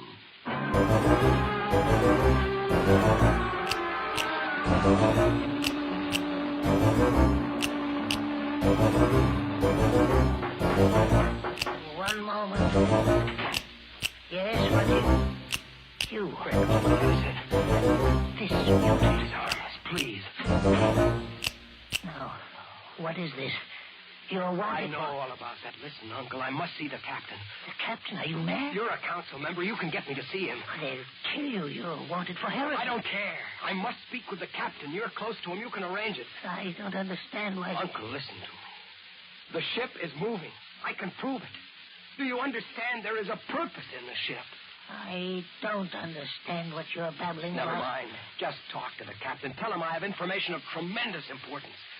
Tell him I've arranged a truce with the mutants. A truce? Here, show him this paper signed by their leader. Do it, Uncle, for my sake. I don't know. Please, Uncle. If I'm to die, let this be my last request to you. Very well. I'll speak to the captain. I'll try.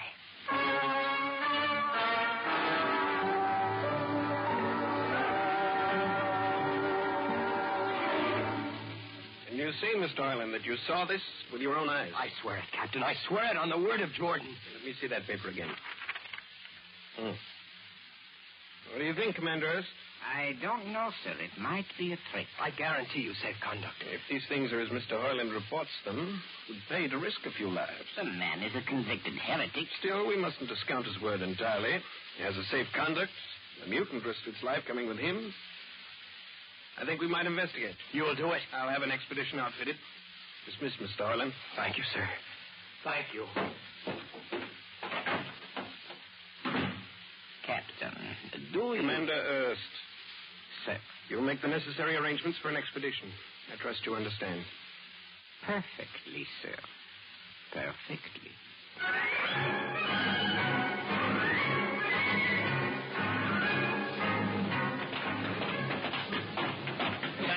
Mr. Hoyland. You'd better halt your men here. This is the spot. Patrol, halt. I see no welcoming party of mutants. There will be none. Their leader will meet you inside the main control room. You don't say. And just where is this main control room? Beyond that door. I see. All right, men. Ready arms. Why do you ready arms? In case of ambush. Ambush? Don't you think they could have ambushed you on the way up here a good deal more easily? You know, Mr. Hoyland, I think you're a mutie lover. They have a place in the converter for that kind. Lieutenant, are you mad? No, Mr. Hoyland. But most certainly you are. To think that we could be lured up here to be slaughtered with a fantastic story about some mythical control room. Guns ready, sir. Lieutenant, I warn you, these people have acted in good faith. If you break away on us to open the control room, Mr. Hoyland. No, not until those guns are dismounted. As leader of this expedition, I order you to call them. I refuse. You cannot do this thing. This is no way to keep a truce. Very well, if you refuse. Oh, there. Mutant. Come out. For Jordan's sake, Lieutenant. Quiet for comfort. Mutant. Open the door. Please, Jordan, don't let anything happen. Please don't. It's opening. Ready, men. Someone's coming out.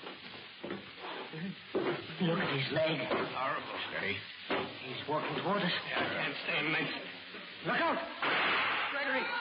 No! You fools! You've killed him! Here come the rest of them. Fire!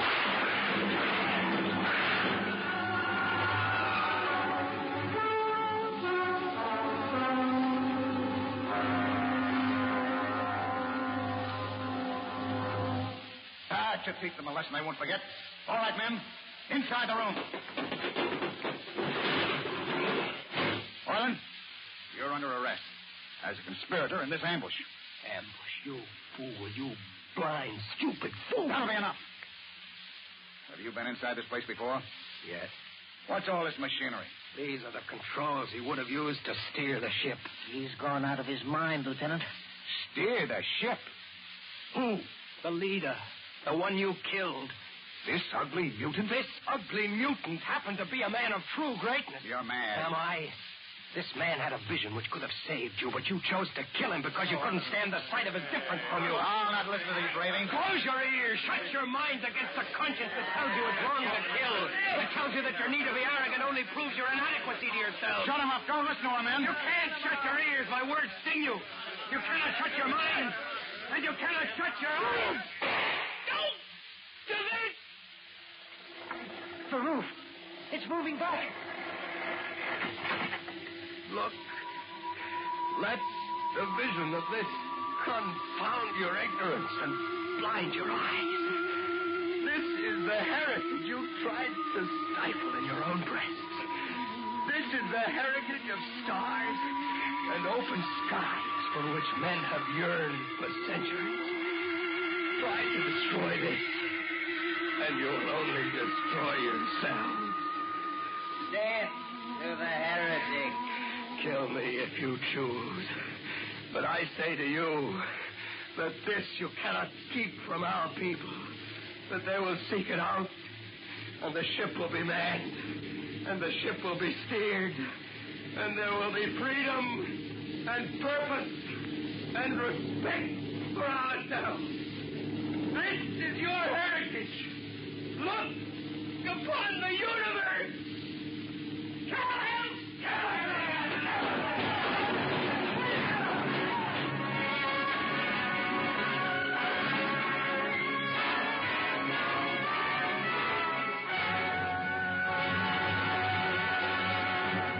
You have just heard another adventure into the unknown world of the future, the world of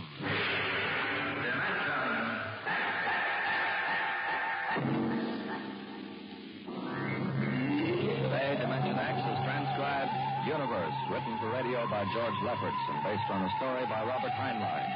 Featured in the cast were Mason Adams as Hugh and Peter Capell as Gregory. Your host was Norman Rose. Music by Burt Berman. Engineer Bill Chambers. Sound created by Manny Siegel, Max Russell, and Wes Conant. Dimension X is produced by William Welch and directed by Edward King. Ed Archie Gardner tangles with Tallulah Bankhead on The Big Show.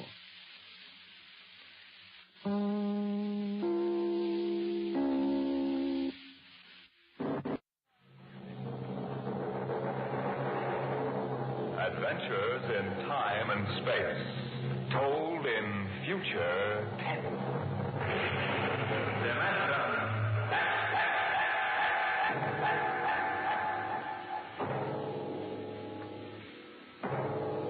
The National Broadcasting Company, in cooperation with Street and Smith, publishers of astounding science fiction, bring you Dimension X.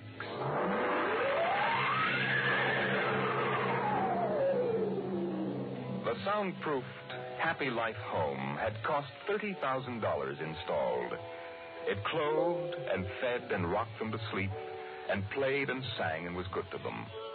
Their life purred on from day to day, measured and controlled by the nucleonic thermostats, the iridium sponge servo brains that made the beds and washed down the bathroom floors and made sure the salt cellars flowed freely without clogging. Twice a day, the house paused, rang a quiet bell, and turned precisely 90 degrees on its axis in order that the view from the Solaroid living room windows might be varied to avoid ennui. Of course, the pride of the house was the nursery. The agent for the company had been most enthusiastic. This way, right down the hall. All right. What was that? Oh, it's all automatic. The nursery turns itself on when you come within 10 feet of it. Soft automaticity. That's the motto of the company. All right, now, this is the nursery. 40 feet by 40 feet and 30 feet high. Separate power unit with automatic overload circuit breakers, inspected and approved by the Underwriters Laboratory. The nursery is educational, instructive, entertaining, and therapeutic. The entire control mechanism is adjusted to the electroencephalographic key of the child. How much does it cost? $30,000 FOB, Los Angeles. But that's as much as the whole house. Why, no. But we do want the best for our children, don't we? Oh, yes, we want the best for our children.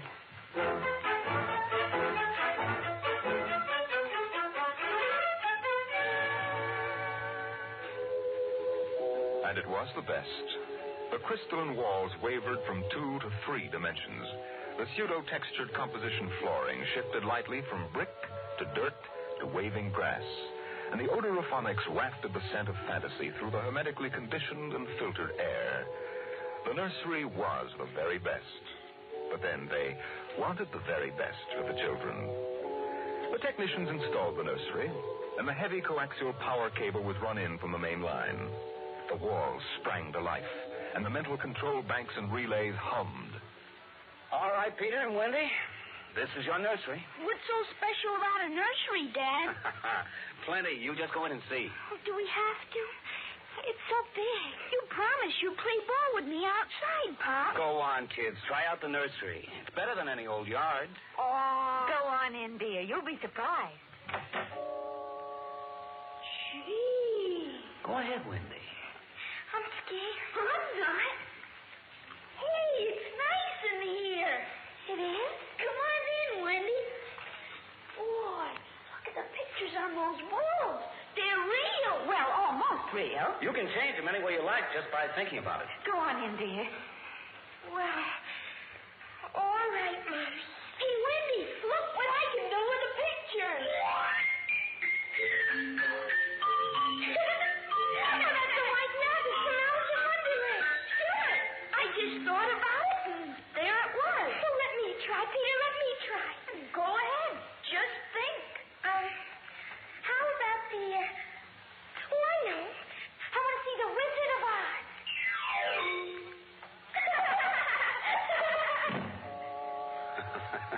Well, dear, there we are. They like it, don't they? Well, why shouldn't they? All they have to do is think, and they've got whatever they want in 3 dimensions. Color, sound, and smell. Oh, think what it would have been like to have a nursery like that when you were a kid. It's nice that we can give them all the advantages. Why, sure. What else are we working for, huh? Right. Well, what do you want to do this evening? Well, the Petersons asked us over for bridge, but... Oh, we don't have to worry about the kids. They'll be all right in the nursery. Come on, Lydia. We deserve a night out.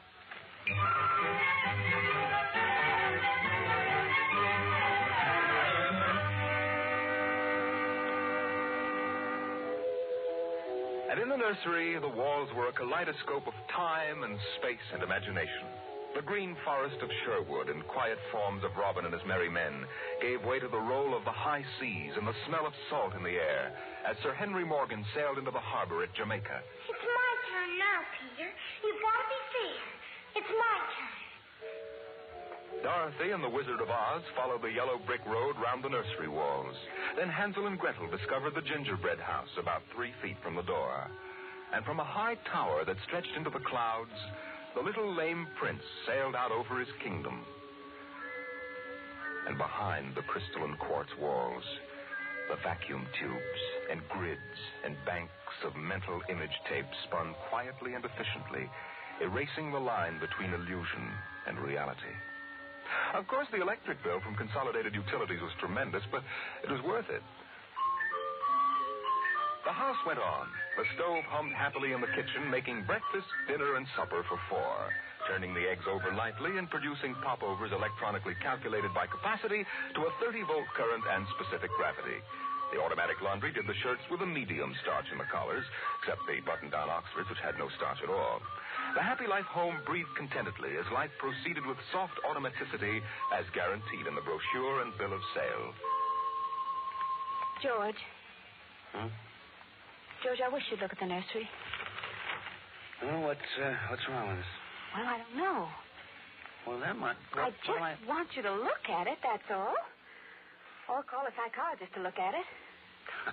What would a psychologist want with a nursery? Oh, now, George, you know very well what he'd want. I was in the nursery last week. It's perfectly all right. Well, it's different now. Huh? What do you mean, different? Well, I just want you to come and see. Are the kids there? No, Madge Allen took them to a show along with her kids. That's why I want you to look in now before they get back. All right. What you expect me to do, I don't know. I'm no mechanic. This isn't a question of a leaky faucet, George. All right, dear. I'm coming.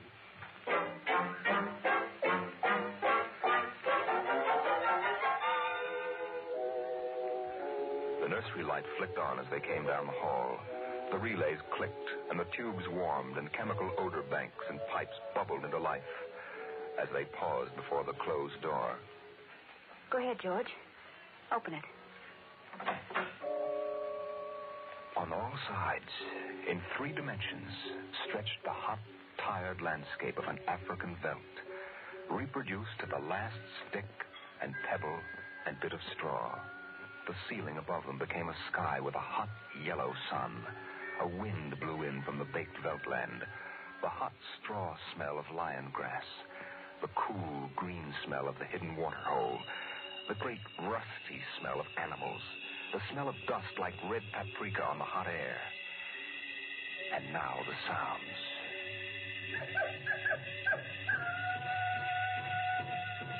The howl of the jackal in the distance. The thump of distant antelope feet on grassy sod. And the papery rustling of the great vultures that wheeled and circled under the yellow, burning sun. Oh, let's get out of this sun. It's a little too real. Oh, no, George. You promised you'd look around. Well, I don't see anything. Now, wait a minute. Look. There are the vultures. Filthy creatures. And there are the lions.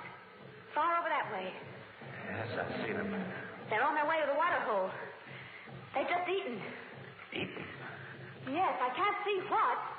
The sun's too strong. Well, shade your eyes. It's some animal. A zebra or a baby giraffe, maybe. Can you see it? Are you sure? It's a little too late to be sure. Nothing over there but clean bone. Vultures dropping for what's left.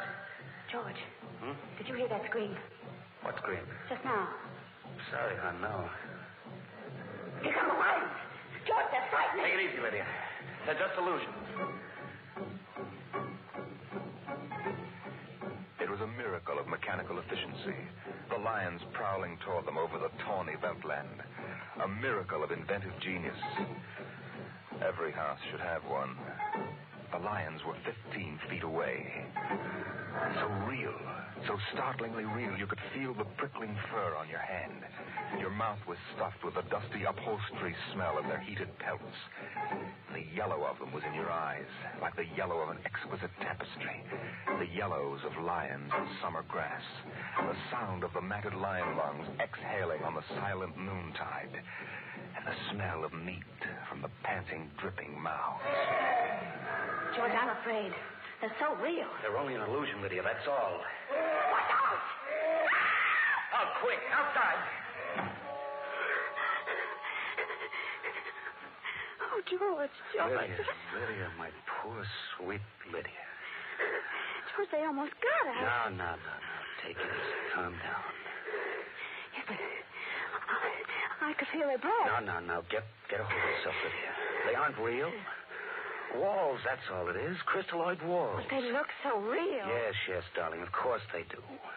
But it's all dimensional color reactionary process and mental tape film behind glass screens. It's all odorophonics and sonics. Now, here, take my handkerchief. I'm afraid, George. Did you see? Did you feel? It's too real. No, Lydia. We've got to tell Wendy and Peter not to read any more on Africa. Yes, of course, dear. Do you promise? Sure. And lock the nursery for a few days.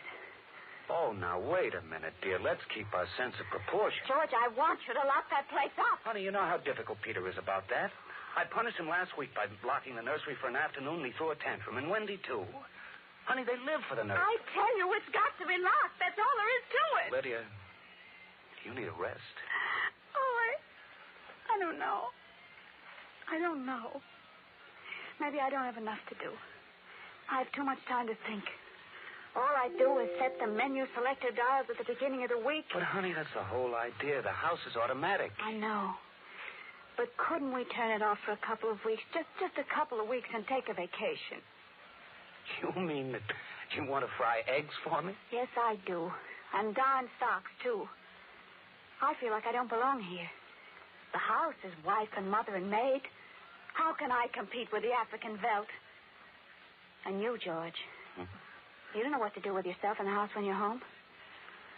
You're drinking too much. Am I? You feel useless, too. Yes, I suppose I do. George. Those lions can't get out of there, can they? Oh, of course not, dear. Now, don't think about it anymore.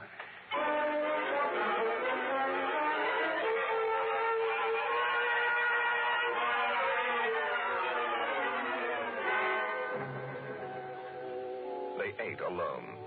He sat idly watching the dining room table produce warm dishes of food from its mechanical interior. You forgot the ketchup. That's better. It wouldn't hurt to lock the children out of the nursery for a while. It was clear that they'd been spending too much time in Africa. Oh, that sun. He could still feel it on his neck like a hot paw. And the lions, the smell of blood. Remarkable how the nursery caught the telepathic emanations of the children's minds and created a life to fulfill their desires. The children fought zebras, and there were zebras. Sun, death, and death. They were so young. But long before you knew what death was, you were wishing it on someone else. But this, the long, hot African veldt, the awful death in the jaws of a lion, and repeated again and again and again. The children came home dutifully at 8:30. Hi, Mom. Hi, Pop. Hi, Peter. You want something to eat, Wendy? No, thanks. Well, we're just having dessert. We're full of strawberry ice cream. And hot dogs. We'll just sit and watch. Sure. Peter, tell us about the nursery. Nursery? Yes, all about Africa and everything. I don't understand. Your mother and I were just traveling through Africa with rod and reel. There's no Africa in the nursery. Oh, come now, Peter. We know better. I don't remember any Africa. Do you, Wen? A run and see, huh? Sure. I'll be right back. Wendy, come back here. Wendy. Oh, she'll be right back, Pop. She doesn't have to. I've seen it. Now, come on. Sure, Pop. Wendy will tell us, though. Could they be lying? We'll see in just a moment. Peter, open the door. See, Daddy? It's not Africa. It's Florida. Like in the yearling. There go the deer, see? It isn't Africa. Yes, I see it isn't. Go to bed. But it isn't 9 o'clock. No, it isn't. You heard me. Go to bed. Okay. Night, Mom. Night, Pop. Good night. Good night, dears. I'll be right in. Lydia, wait a minute. Here, look. Look at this. What is it? This is the corner where the lions were, isn't it? What's that you picked up? It's an old wallet of mine. There's a smell of hot grass on it. The smell of a lion. It's wet with saliva. And it's been chewed. George, those smears are blood. Come on out.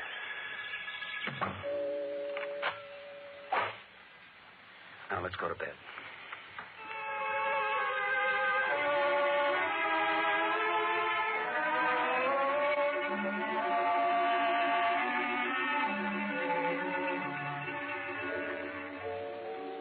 So they went to bed. But in the middle of the night, Lydia was still awake, and she knew her husband was awake. George? How did your wallet get in the nursery? I don't know. Wendy must have changed the walls from the African veldt. Honey, I'm going to keep it locked. Maybe it isn't good for the children. It's supposed to help them work off their neuroses in a harmless way. I'm starting to wonder. We've given the children everything they wanted. My father used to say children are like carpets. They should be stepped on occasionally. We've never lifted a hand. They're spoiled. And we're spoiled. I think I'll have Dr. McLean come tomorrow morning and have a look at Africa. Yes, only it isn't Africa now. It's Florida and the yearling. I have a feeling it'll be Africa again before then. George, Wendy and Peter aren't in their room. No. They've broken into the nursery. Those screams. They sounded familiar. Did they? Yes, awfully. Oh, George.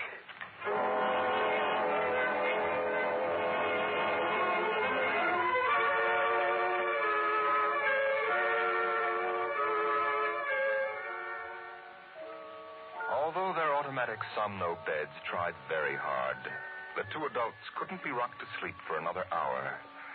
A smell of cats was in the night air. And in the morning, the stove cooked French toast, and the dining room table poured the syrup and melted butter. Pop, Yes? you aren't going to lock up the nursery for good, are you? That all depends. On what? On you and your sister? We feel that you should have some variety, dear. If you intersperse this Africa with a little Sweden or China. I thought we were free to play the way we like. Well, you are within reasonable bounds. Well, what's wrong with Africa, Daddy? Oh, so now you admit you've been thinking up Africa, I wouldn't want the nursery locked up ever. Well, as a matter of fact, we're thinking of turning the whole house off for about a month. Sort of camping out. You mean I'd have to tie my own shoes instead of having my shoe tire do it? And brush my own teeth and comb my own hair and give myself a bath? Well, Wendy, it would be fun for a change, don't you think, dear? No, it'd be awful. I didn't like it when you took out the picture painter last month. Well, that's because I wanted you to learn to paint by yourself. I don't want to do anything but look and listen and smell. What else is there to do? Oh, all right. All right, go play in Africa. Are you going to shut off the house? We're considering it. I don't think you better consider it anymore, Pop. I won't have any threats from you, son. Okay, Pop. Come on, Wendy. Let's get back.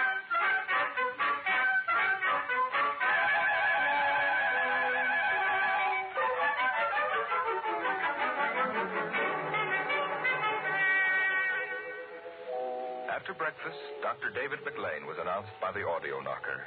And the dining room table, recognizing him as an old friend, poured an extra cup of coffee, light with 4 lumps. I saw the nursery last year, George. It looked all right to me. You didn't notice anything unusual? No. The pattern showed the usual violence, a tendency towards slight paranoia. All children feel persecuted by their parents. Perfectly normal.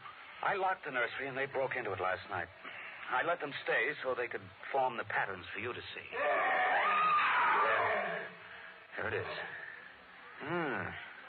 Well, suppose we take a look at it right now.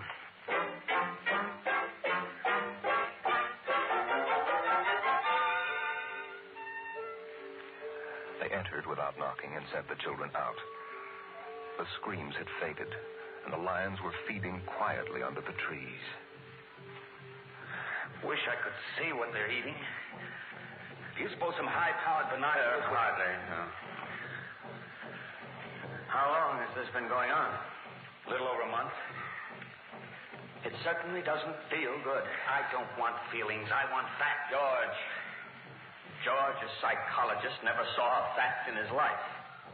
He knows about feelings, and this doesn't feel good. My advice to you is to have the whole room torn down and your children brought to me every day for the next year for treatment. Is it that bad? I'm afraid so. You know, that's why the nursery was developed originally. To let us examine the patterns left on the wall by a child's mind. But what is it? What's wrong with Peter and Wendy? Well, it's hard to say. I haven't punished them more than average, though I took away a few gadgets. Last week, I locked the nursery to show I meant business. George, you've let this room replace you and your wife and your children's affections. This room is their real father and mother. And now you come along and want to shut it. You can feel the hatred coming out of that sky. George, turn everything off. The nursery, the automatic kitchen, the whole confounded automatic house. Start now. But won't the shock be too much for the children? I don't want them going any deeper. Let's get out of here. I never liked these rooms. Get me nervous. Those lions look real, don't they? I don't suppose there's any way that... What? That they could become real. Certainly not. Some flaw in the machinery, tampering. No. I don't imagine the room would like being turned on. Nothing ever likes to die. Even a room. I wonder if it hates me for turning it on. Paranoia is thick today. Hello. Is this your scarf? It's stained. Brown. Say, that's blood. That's Lydia's. Come on, the main fuse box is out here. Go ahead. Pull the switch.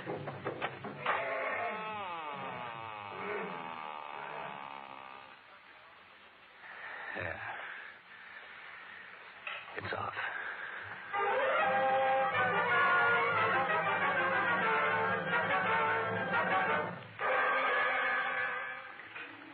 The 2 children were in hysterics. They screamed and kicked and threw things. They yelled and sobbed and swore and jumped on the furniture, weeping. It's off and it stays off. The whole house dies as of now. The more I see of the mess we put ourselves in, the more it sickens me. We've been contemplating our electrical, mechanical navels for too long. We need air. Fresh, unfiltered, unconditioned air. He marched around the house, cutting switches and pulling fuses. The stove was disconnected with a roast lamb in the oven and a flapjack still in the air. The heaters, the shoe shiners, the shoelacers, the body scrubbers and swabbers and massagers. He pulled the plugs and shorted out the controls, one after the other. The house became full of electronic corpses. It was a mechanical cemetery. So silent. None of the humming, hidden energy of the machines waiting to function at the tap of a button. And by the still dining room table, its radionic insides dead and currentless, Peter wailed at the house. Don't let them do it. Don't let Pop kill everything. I hate you, Pop. I hate you. Peter, please. Insults won't get you anywhere. I wish you were dead. We were for a long while. Now we're going to start really living. Once more, Daddy. Just one more. Oh, Wendy, one more honey. minute of the nursery. That's all. Just one more minute. Oh, George, it can't hurt, really. Oh, all right. Only shut up. 1 minute. And that's the end. Forever. Gee, thanks, Pop. Thanks. Then we're going on a vacation. Dr. McLean is coming in a half hour to help us out. Lydia, turn on the nursery. Now remember, kids, it'll be just for 1 minute. Oh, boy. Come on, Wendy. Come on. Oh, thanks, Daddy. Thanks a lot. Just 1 minute, remember. Oh, where'd I put those suitcases? Lydia. Don't shout, George. I'm right here. Oh, did you leave them alone in the nursery? Well, I've got to get ready, George. Oh, that awful Africa. What can they see in it? Well, in an hour, we'll be on our way to Iowa. What prompted us to buy a nightmare like that? Pride, I guess. We had the money and we were foolish. I guess we'd better get them out of there before they get involved with those beasts again.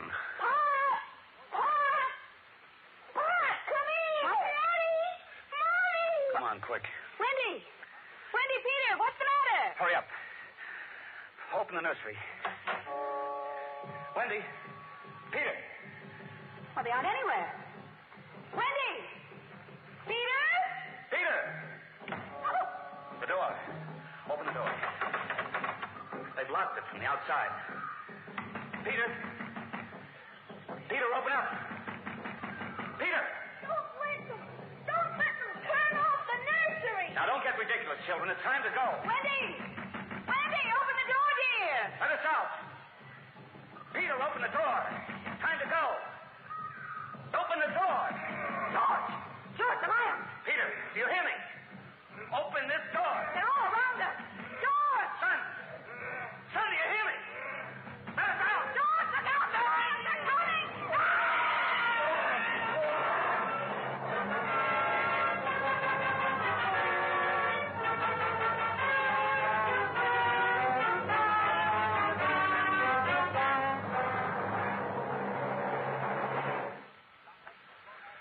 When Dr. David McLean came a half hour later, he found the two children in the nursery sitting in the center of the open glade, eating a picnic lunch. Beyond them was the water hole in the yellow veldland. Above was the hot sun.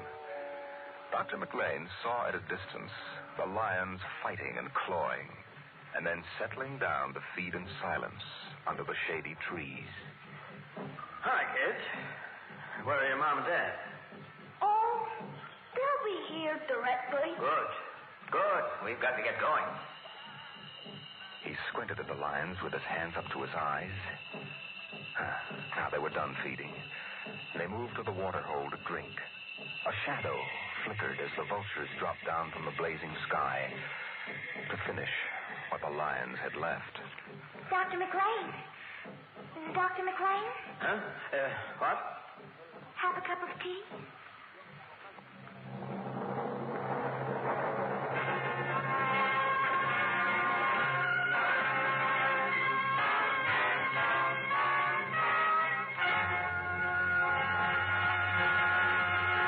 You've just heard another adventure into the unknown world of the future. The world of... Dimension X.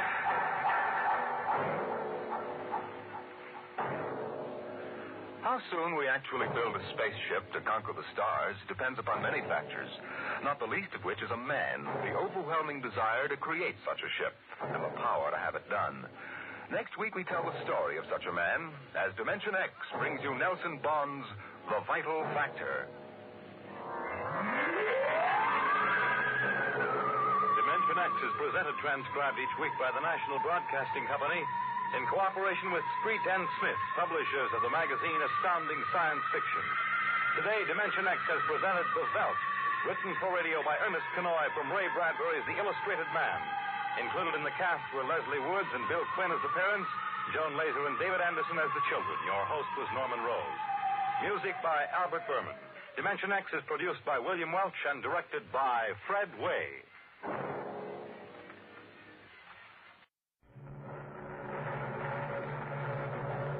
Adventures in time and space, told in future tense.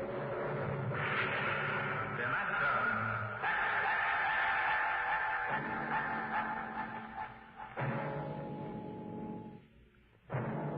The National Broadcasting Company, in cooperation with Street and Smith, publishers of astounding science fiction, bring you Dimension X.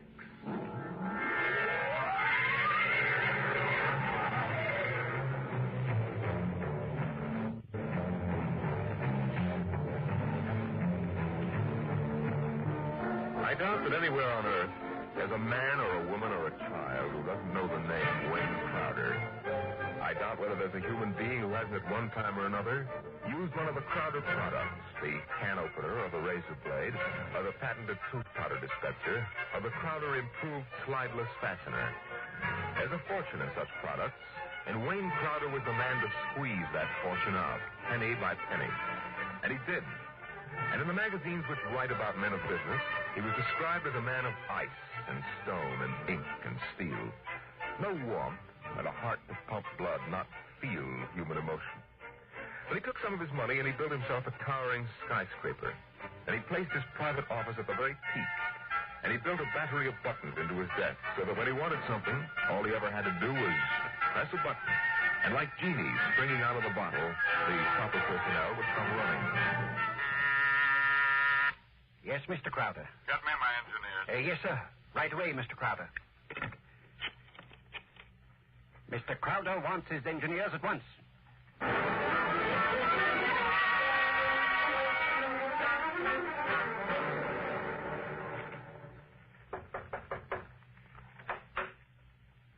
Here are your engineers, sir. All right, close the door and get out. Now, gentlemen, sit down.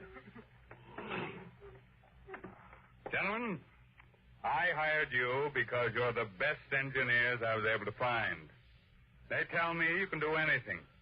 They tell me if there's a scientific fact known in the world, even if it was discovered 6 hours ago, you gentlemen are up on it. All right, I want to put that to work. Gentlemen, I want you to build me a spaceship. What? A spaceship, sir? That's right. I've decided that I'm going to be the man who gives space flight to mankind. Any questions? Well, I don't know, sir. We can design such a ship. That part's not too hard. The basic blueprint has been in existence for many years. The submarine is the model for the shape and the form, but... Yes? But we have no way of providing the motor to power such a ship. When the ship's ready to fly, there'll be a motor. Sir, I don't like to contradict you, but you see, scientists have been searching for a motor power for spaceships for decades now without success. You have a ship, but we can't lift that ship from the Earth's surface. That is, not to the point of free flight, at any rate. Mr. Crowder, you see, you'll be spending millions of dollars, hundreds of millions, perhaps, for nothing. What's your name? Phillips, sir. You're fired. What? Go down to the cashier and draw your pay and get out. But, Mr. Crowder... Get out. Nobody who works for me thinks of how much something costs. We use money. We don't let expense provide a rationalization for not beginning a project. Phillips, what are you waiting for? Get out.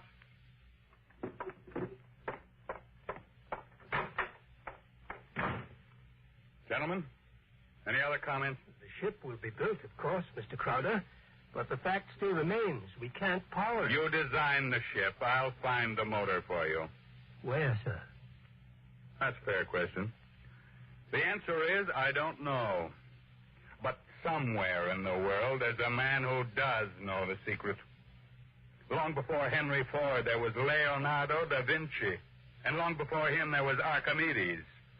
And long before him, there was some Stone Age genius who invented the wheel when the only thing the mob could conceive was dragging things around on their backs. I want that motor. And I'll root out the man who has the theory which will let us build it. I'll find him. Money will be available to him, an organization, my backing, and we'll get what we want. You're going to be plagued with a host of crackpots, sir. Obviously.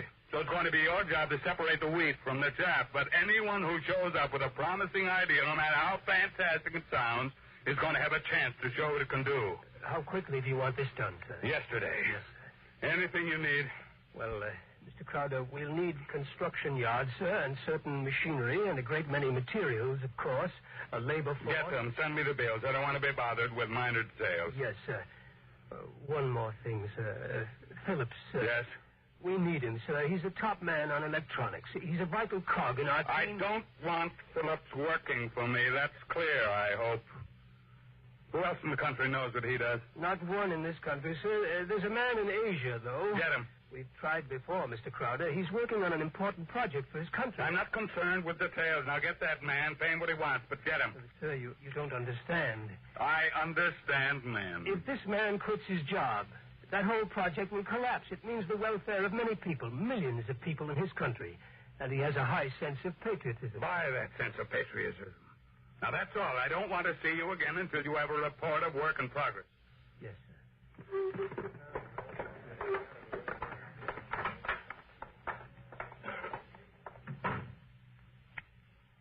Yes, Mr. Crowder. There's a man named Phillips going to draw his pay. I want 2 company policemen to meet him at the cashier's office and escort him from there directly off the premises, and I want them to be emphatic about it. Yes, Mr. Crowder. And notify the newspapers, the television, and the radio networks, periodicals, and the scientific journals that I'll receive the press in my office this afternoon at 3:30. I have an important announcement to make.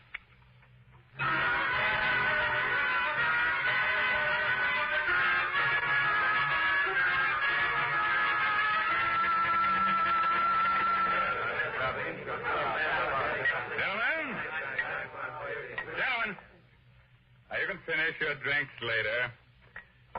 Gentlemen of the press and ladies, it's my pleasure to be able to tell you that I'm in the process of constructing a spaceship.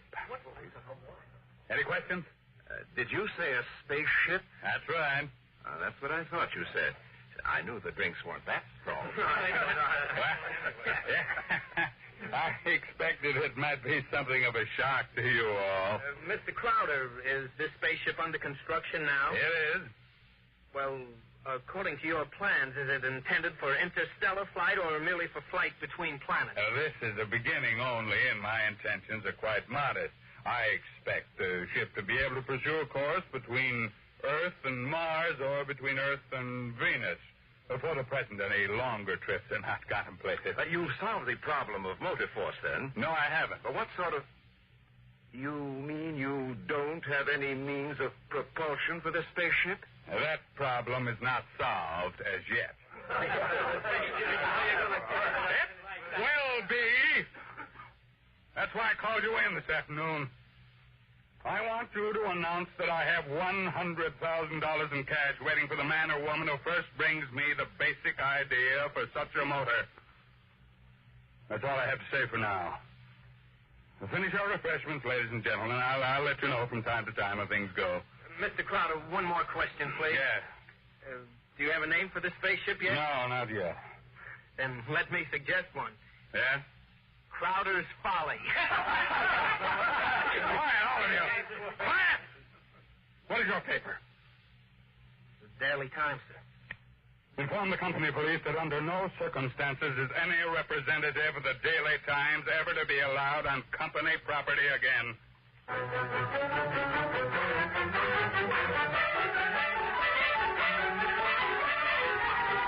Wayne Crowder is offering $100,000 to any inventor who can produce an engine capable of driving a spaceship.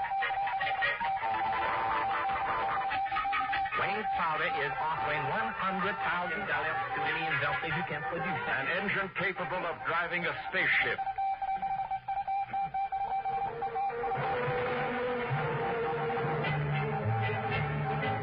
It was Crowder's Folly, but the word of what he wanted circulated to the far corners of the globe. And it was known in the white ice block huts of the Eskimos and in the grass-thatched villages of Central Africa, as well as places less remote. And the Crowder office became the Mecca and the heaven for the lunatic fringe of humanity. Their blueprints and scale models clogged its corridors, and more applicants came to the great skyscraper. Well, I told you I don't want these people in my office till they're screen. Now get out! Get out!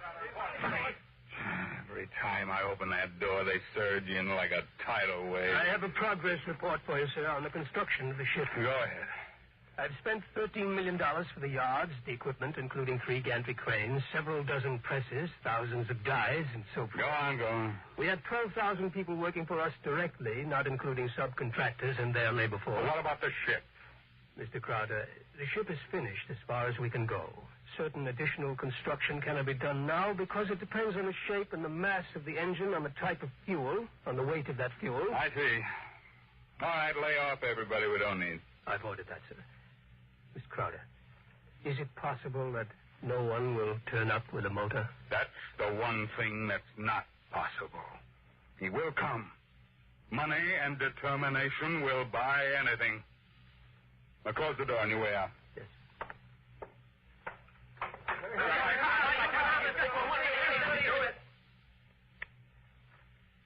Order the proper department to put a name on the forward end of the ship. I want letters in pure gold 1 foot high. The name of the ship is Crowder's Folly. Get it done today.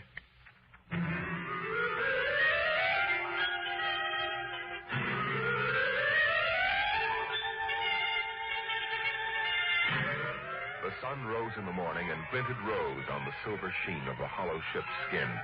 The sun set at night and glinted rose on the silver sheen of the hollow ship's skin.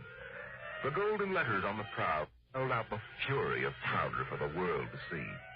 A staff of 50 was employed as time went on in taking rust preventive measures to ensure the ship's well-being. In a year, the first experiment seemed ready to bear fruit, and a test was held. The atomic fission motor. In exactly 45 seconds now, we'll hold the test, Mr. Crowder. The actual trial of the motor is taking place 3 miles from here. Now, this dial here registers the nucleonic activity. And this dial, right here, is thrust. Over here, this dial is a measure of the effectiveness of the shielding in terms of outside radioactivity. That sound you hear is our generators right here, building up power to supply the motor by remote control. Now, if this needle goes around to the part of the dial marked in red, there will be an explosion. Are there any questions, sir? Proceed with the test. Watch the needle, sir. 8,000. 8,500. 9,000. 10. 11. 12. 15. That's an overload now, sir. 18. 20. I don't know how much more it can stand, sir. Huh? What happened? Your generator blew out. What kind of... I beg your pardon, sir. The motor blew up. What are you talking about? I'd hear, sir. You see, sir, it takes a while for the vibrations of an explosion to travel 3 miles and then reach through 15 feet of concrete. I see. Well, there are other experiments in progress. Let me know when they're ready for testing. Yes, sir. Mr. Crowder, the inventor of that motor had to be with it, of course, during the tests, but he has, that is, he had a family. The fool knew what he was doing. He understood the danger. Now line up those experiments and don't turn anyone away if he seems to have the remotest possibility of success. Now, I'm telling you, my man will come. Money and determination will buy anything.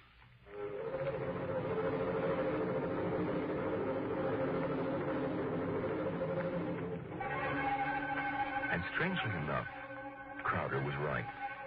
Because one day there came to his office a stranger, a small man. He looked even smaller in that tremendous room. He was an unusual visitor in that he carried no briefcase fat with blueprints, schematics, or formulae. He was unusual in that he neither blustered, cowered, nor deferred to his host. Oh, he was a pleasant little stranger, bird-like of eye and movement, bright and smiling. Mr. Crowder, my name is Wilkins. I can power that ship you want. So? Well, of course, what I have in mind won't be anything like that meaningless for you. What? Well, Rock, my motor requires a difference here in my head. It so happens that I'm presently supporting half a dozen people who make this. None of them have been successful. What makes you think your idea will work? Simple enough. The common magnet. What? Electromagnetism. Utilization of the force of gravity, or its opposite in this case, countergravity. Thank you very much. If you'll forgive me now. Just a moment, Mr. Crowder. There's one thing more. This. I've seen pieces of metal before, thank you. How high from your desk would you say I'm holding it? I'm very sorry, Mr. Wilkins. Do you want to leave or do you want to be escorted out? This will only take a second, sir. How high from your desk would you say I'm holding this piece of metal? A foot and a half. And if I let go, then in less than a second, a fraction of a second, it should fall to your desk. Now, look, I don't want the surface of that desk marred. But will it be? You see, I have let go of the metal, is that right? What good Lord. Many seconds ago, it should have crashed to the desk. Am I right?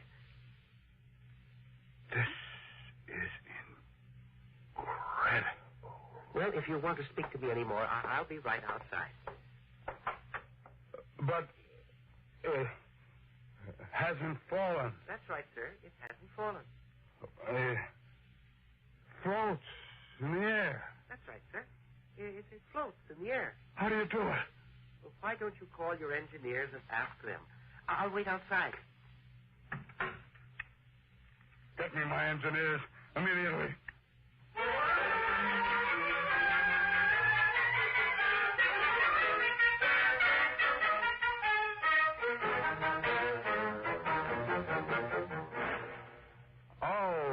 Mr. Wilkins, you're quite right. This piece of metal is apparently counter-gravity.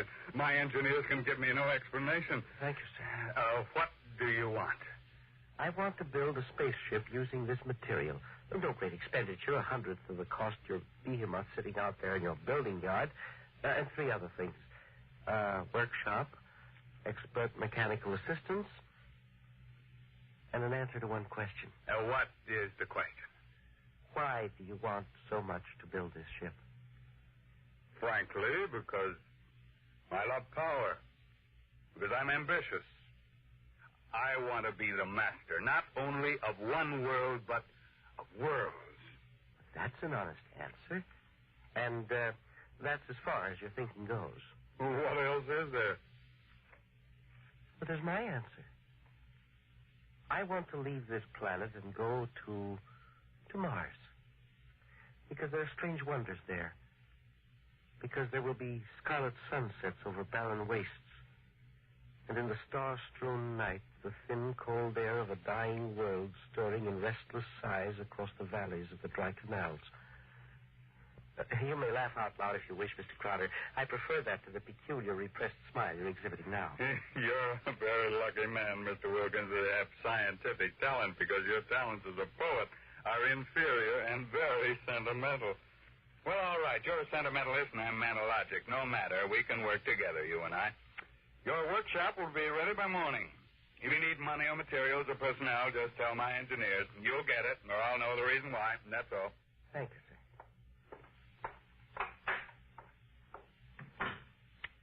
Get me my engineers.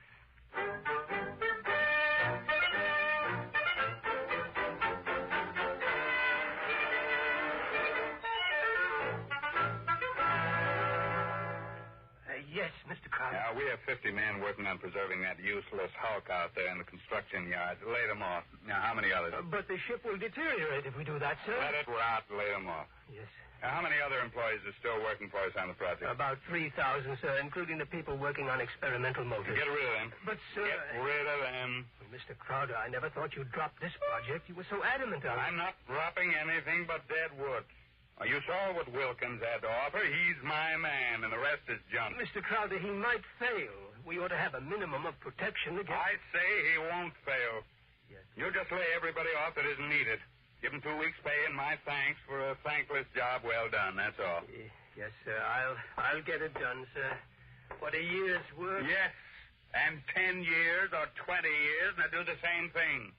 That's why you're an engineer and I'm an executive. That's why you work for me, because when I have to, I can be ruthless with my own mistakes. What are you waiting for? I was just thinking, Mr. Crowder, what would happen to me if my usefulness to you were over? I've worked for you for 30 years now. Just don't give me any occasion to consider your usefulness terminated. That oughtn't be too hard. Yes. What? Nothing, sir. I'll make the arrangements at once.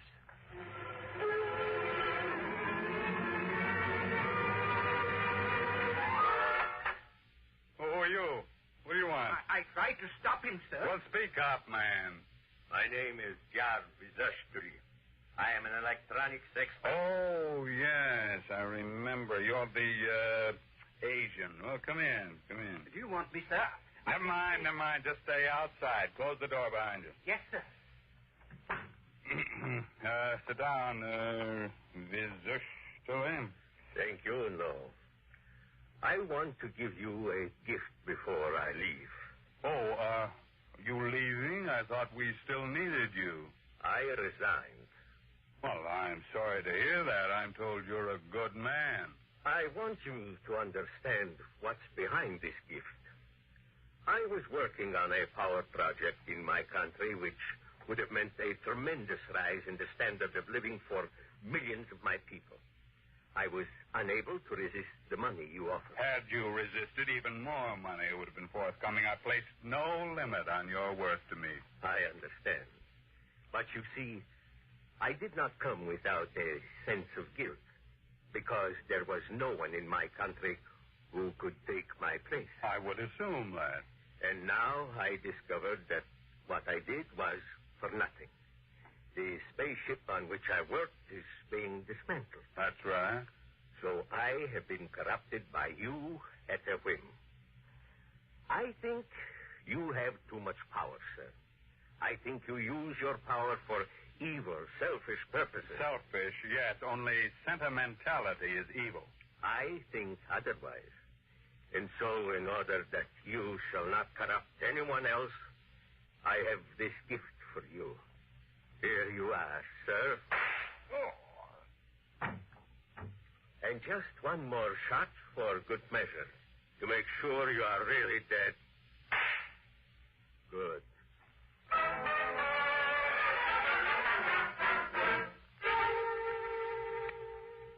There's a man on his way out by the name of Jarvis Ushtoli, an engineer. He's not to be molested. He probably won't stop the cashier, so I want a check for 6 months' salary in advance mailed to his home address. The man showed a certain quality of ruthlessness which is deserving of recognition.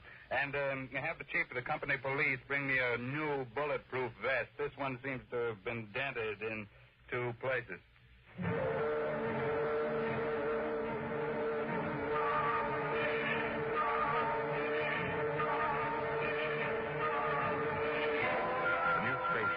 According to Wilkins' plans, as executed by Crowder's engineers, was finished within 4 months. It was small. It was shaped like a disc.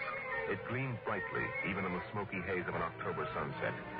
Inside, Crowder and Mr. Wilkins, in a small cubicle at the heart of the machine, were surrounded by many instruments of a complicated nature. Outside, huge crowds gathered to witness the test. They stirred and murmured, waiting restlessly, as inside the control room of the craft, Wilkins installed the final secret part he had not revealed to those who built his driving apparatus. Well, Wilkins, what's holding us up? Nothing now. Or sentiment, perhaps. What? A wish to look once more on Earth's familiar scenes. Here, now the screening is removed. Look at the people out there. Never mind looking out there. Let's leave that thing closed. You're a sentimental fool. Or are you afraid? Or did you decide at that last minute that your invention won't work? It will work. Oh, sit down, Mr. Crowder. Do me a favor. When I press this button, will you please press the button on the arm of the chair you're seated on? I'll tell you when. Turn on your motor. I want to hear its roar and feel its tug as we cut loose from Earth's gravity and fly outward into space. That might be a moment in which I'd share your sentimentality. Press your button now, sir. Thank you. This is all hoax. I'm beginning to distrust you, Wilkins. When are we going to take off? You said at 5 sharp, and it's 2 minutes after 5 now. Well, do we move or don't we? Mr. Crowder, we're already moving. The button you pushed was to nullify the effects of acceleration. If you don't mind, I'd like to open the screen again. Now, if you care to look for yourself. Wilkins, we're in space. Look down at Earth. How far we've come. Why, no bigger than a toy balloon. A dime. A firefly. Man, Wilkins, you done it. Yes. I swore to be the first man to conquer space, and I've done it. It's a triumph of power and ambition. And sentiment. Oh, blast sentiment. Your maudlin dreaming would have died unborn except for me. I made this possible, Wilkins. Don't ever forget that. My capital, my forcefulness, my will. Look out there. Space. Stars that never were seen from Earth. But this is only the beginning. We'll build a larger model, one great enough to hold 100 men, 1,000, and cargo besides. I'm the master of the planets. Wilkins, turn back now. No. What? I said turn back. No. We've proved the ship can fly. Now turn back. I want to start work at once in preparation for the long flights to come. Not so. We will go on. What are you doing, defying me? Are you crazy? I'll break your puny little body into pieces. Mr. Crowder, can you control this ship? Would you like to be stranded out here in space? Just adrift in space without control? Would you like that? Turn back. No. You're crazy. You're crazy. Crazy? No. Sentimental? Yes. Your money and ambition paved the way. That's true. But sentiment was the vital factor that sent me to you. You'll forgive me if I remove these primitive clothes. Who are you? Well, it's all right, Mr. Crowder. There is no need to be so terrified because you've had your first close look at a Martian going home.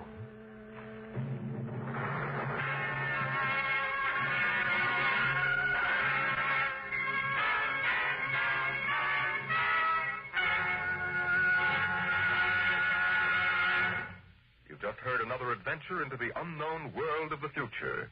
The world of...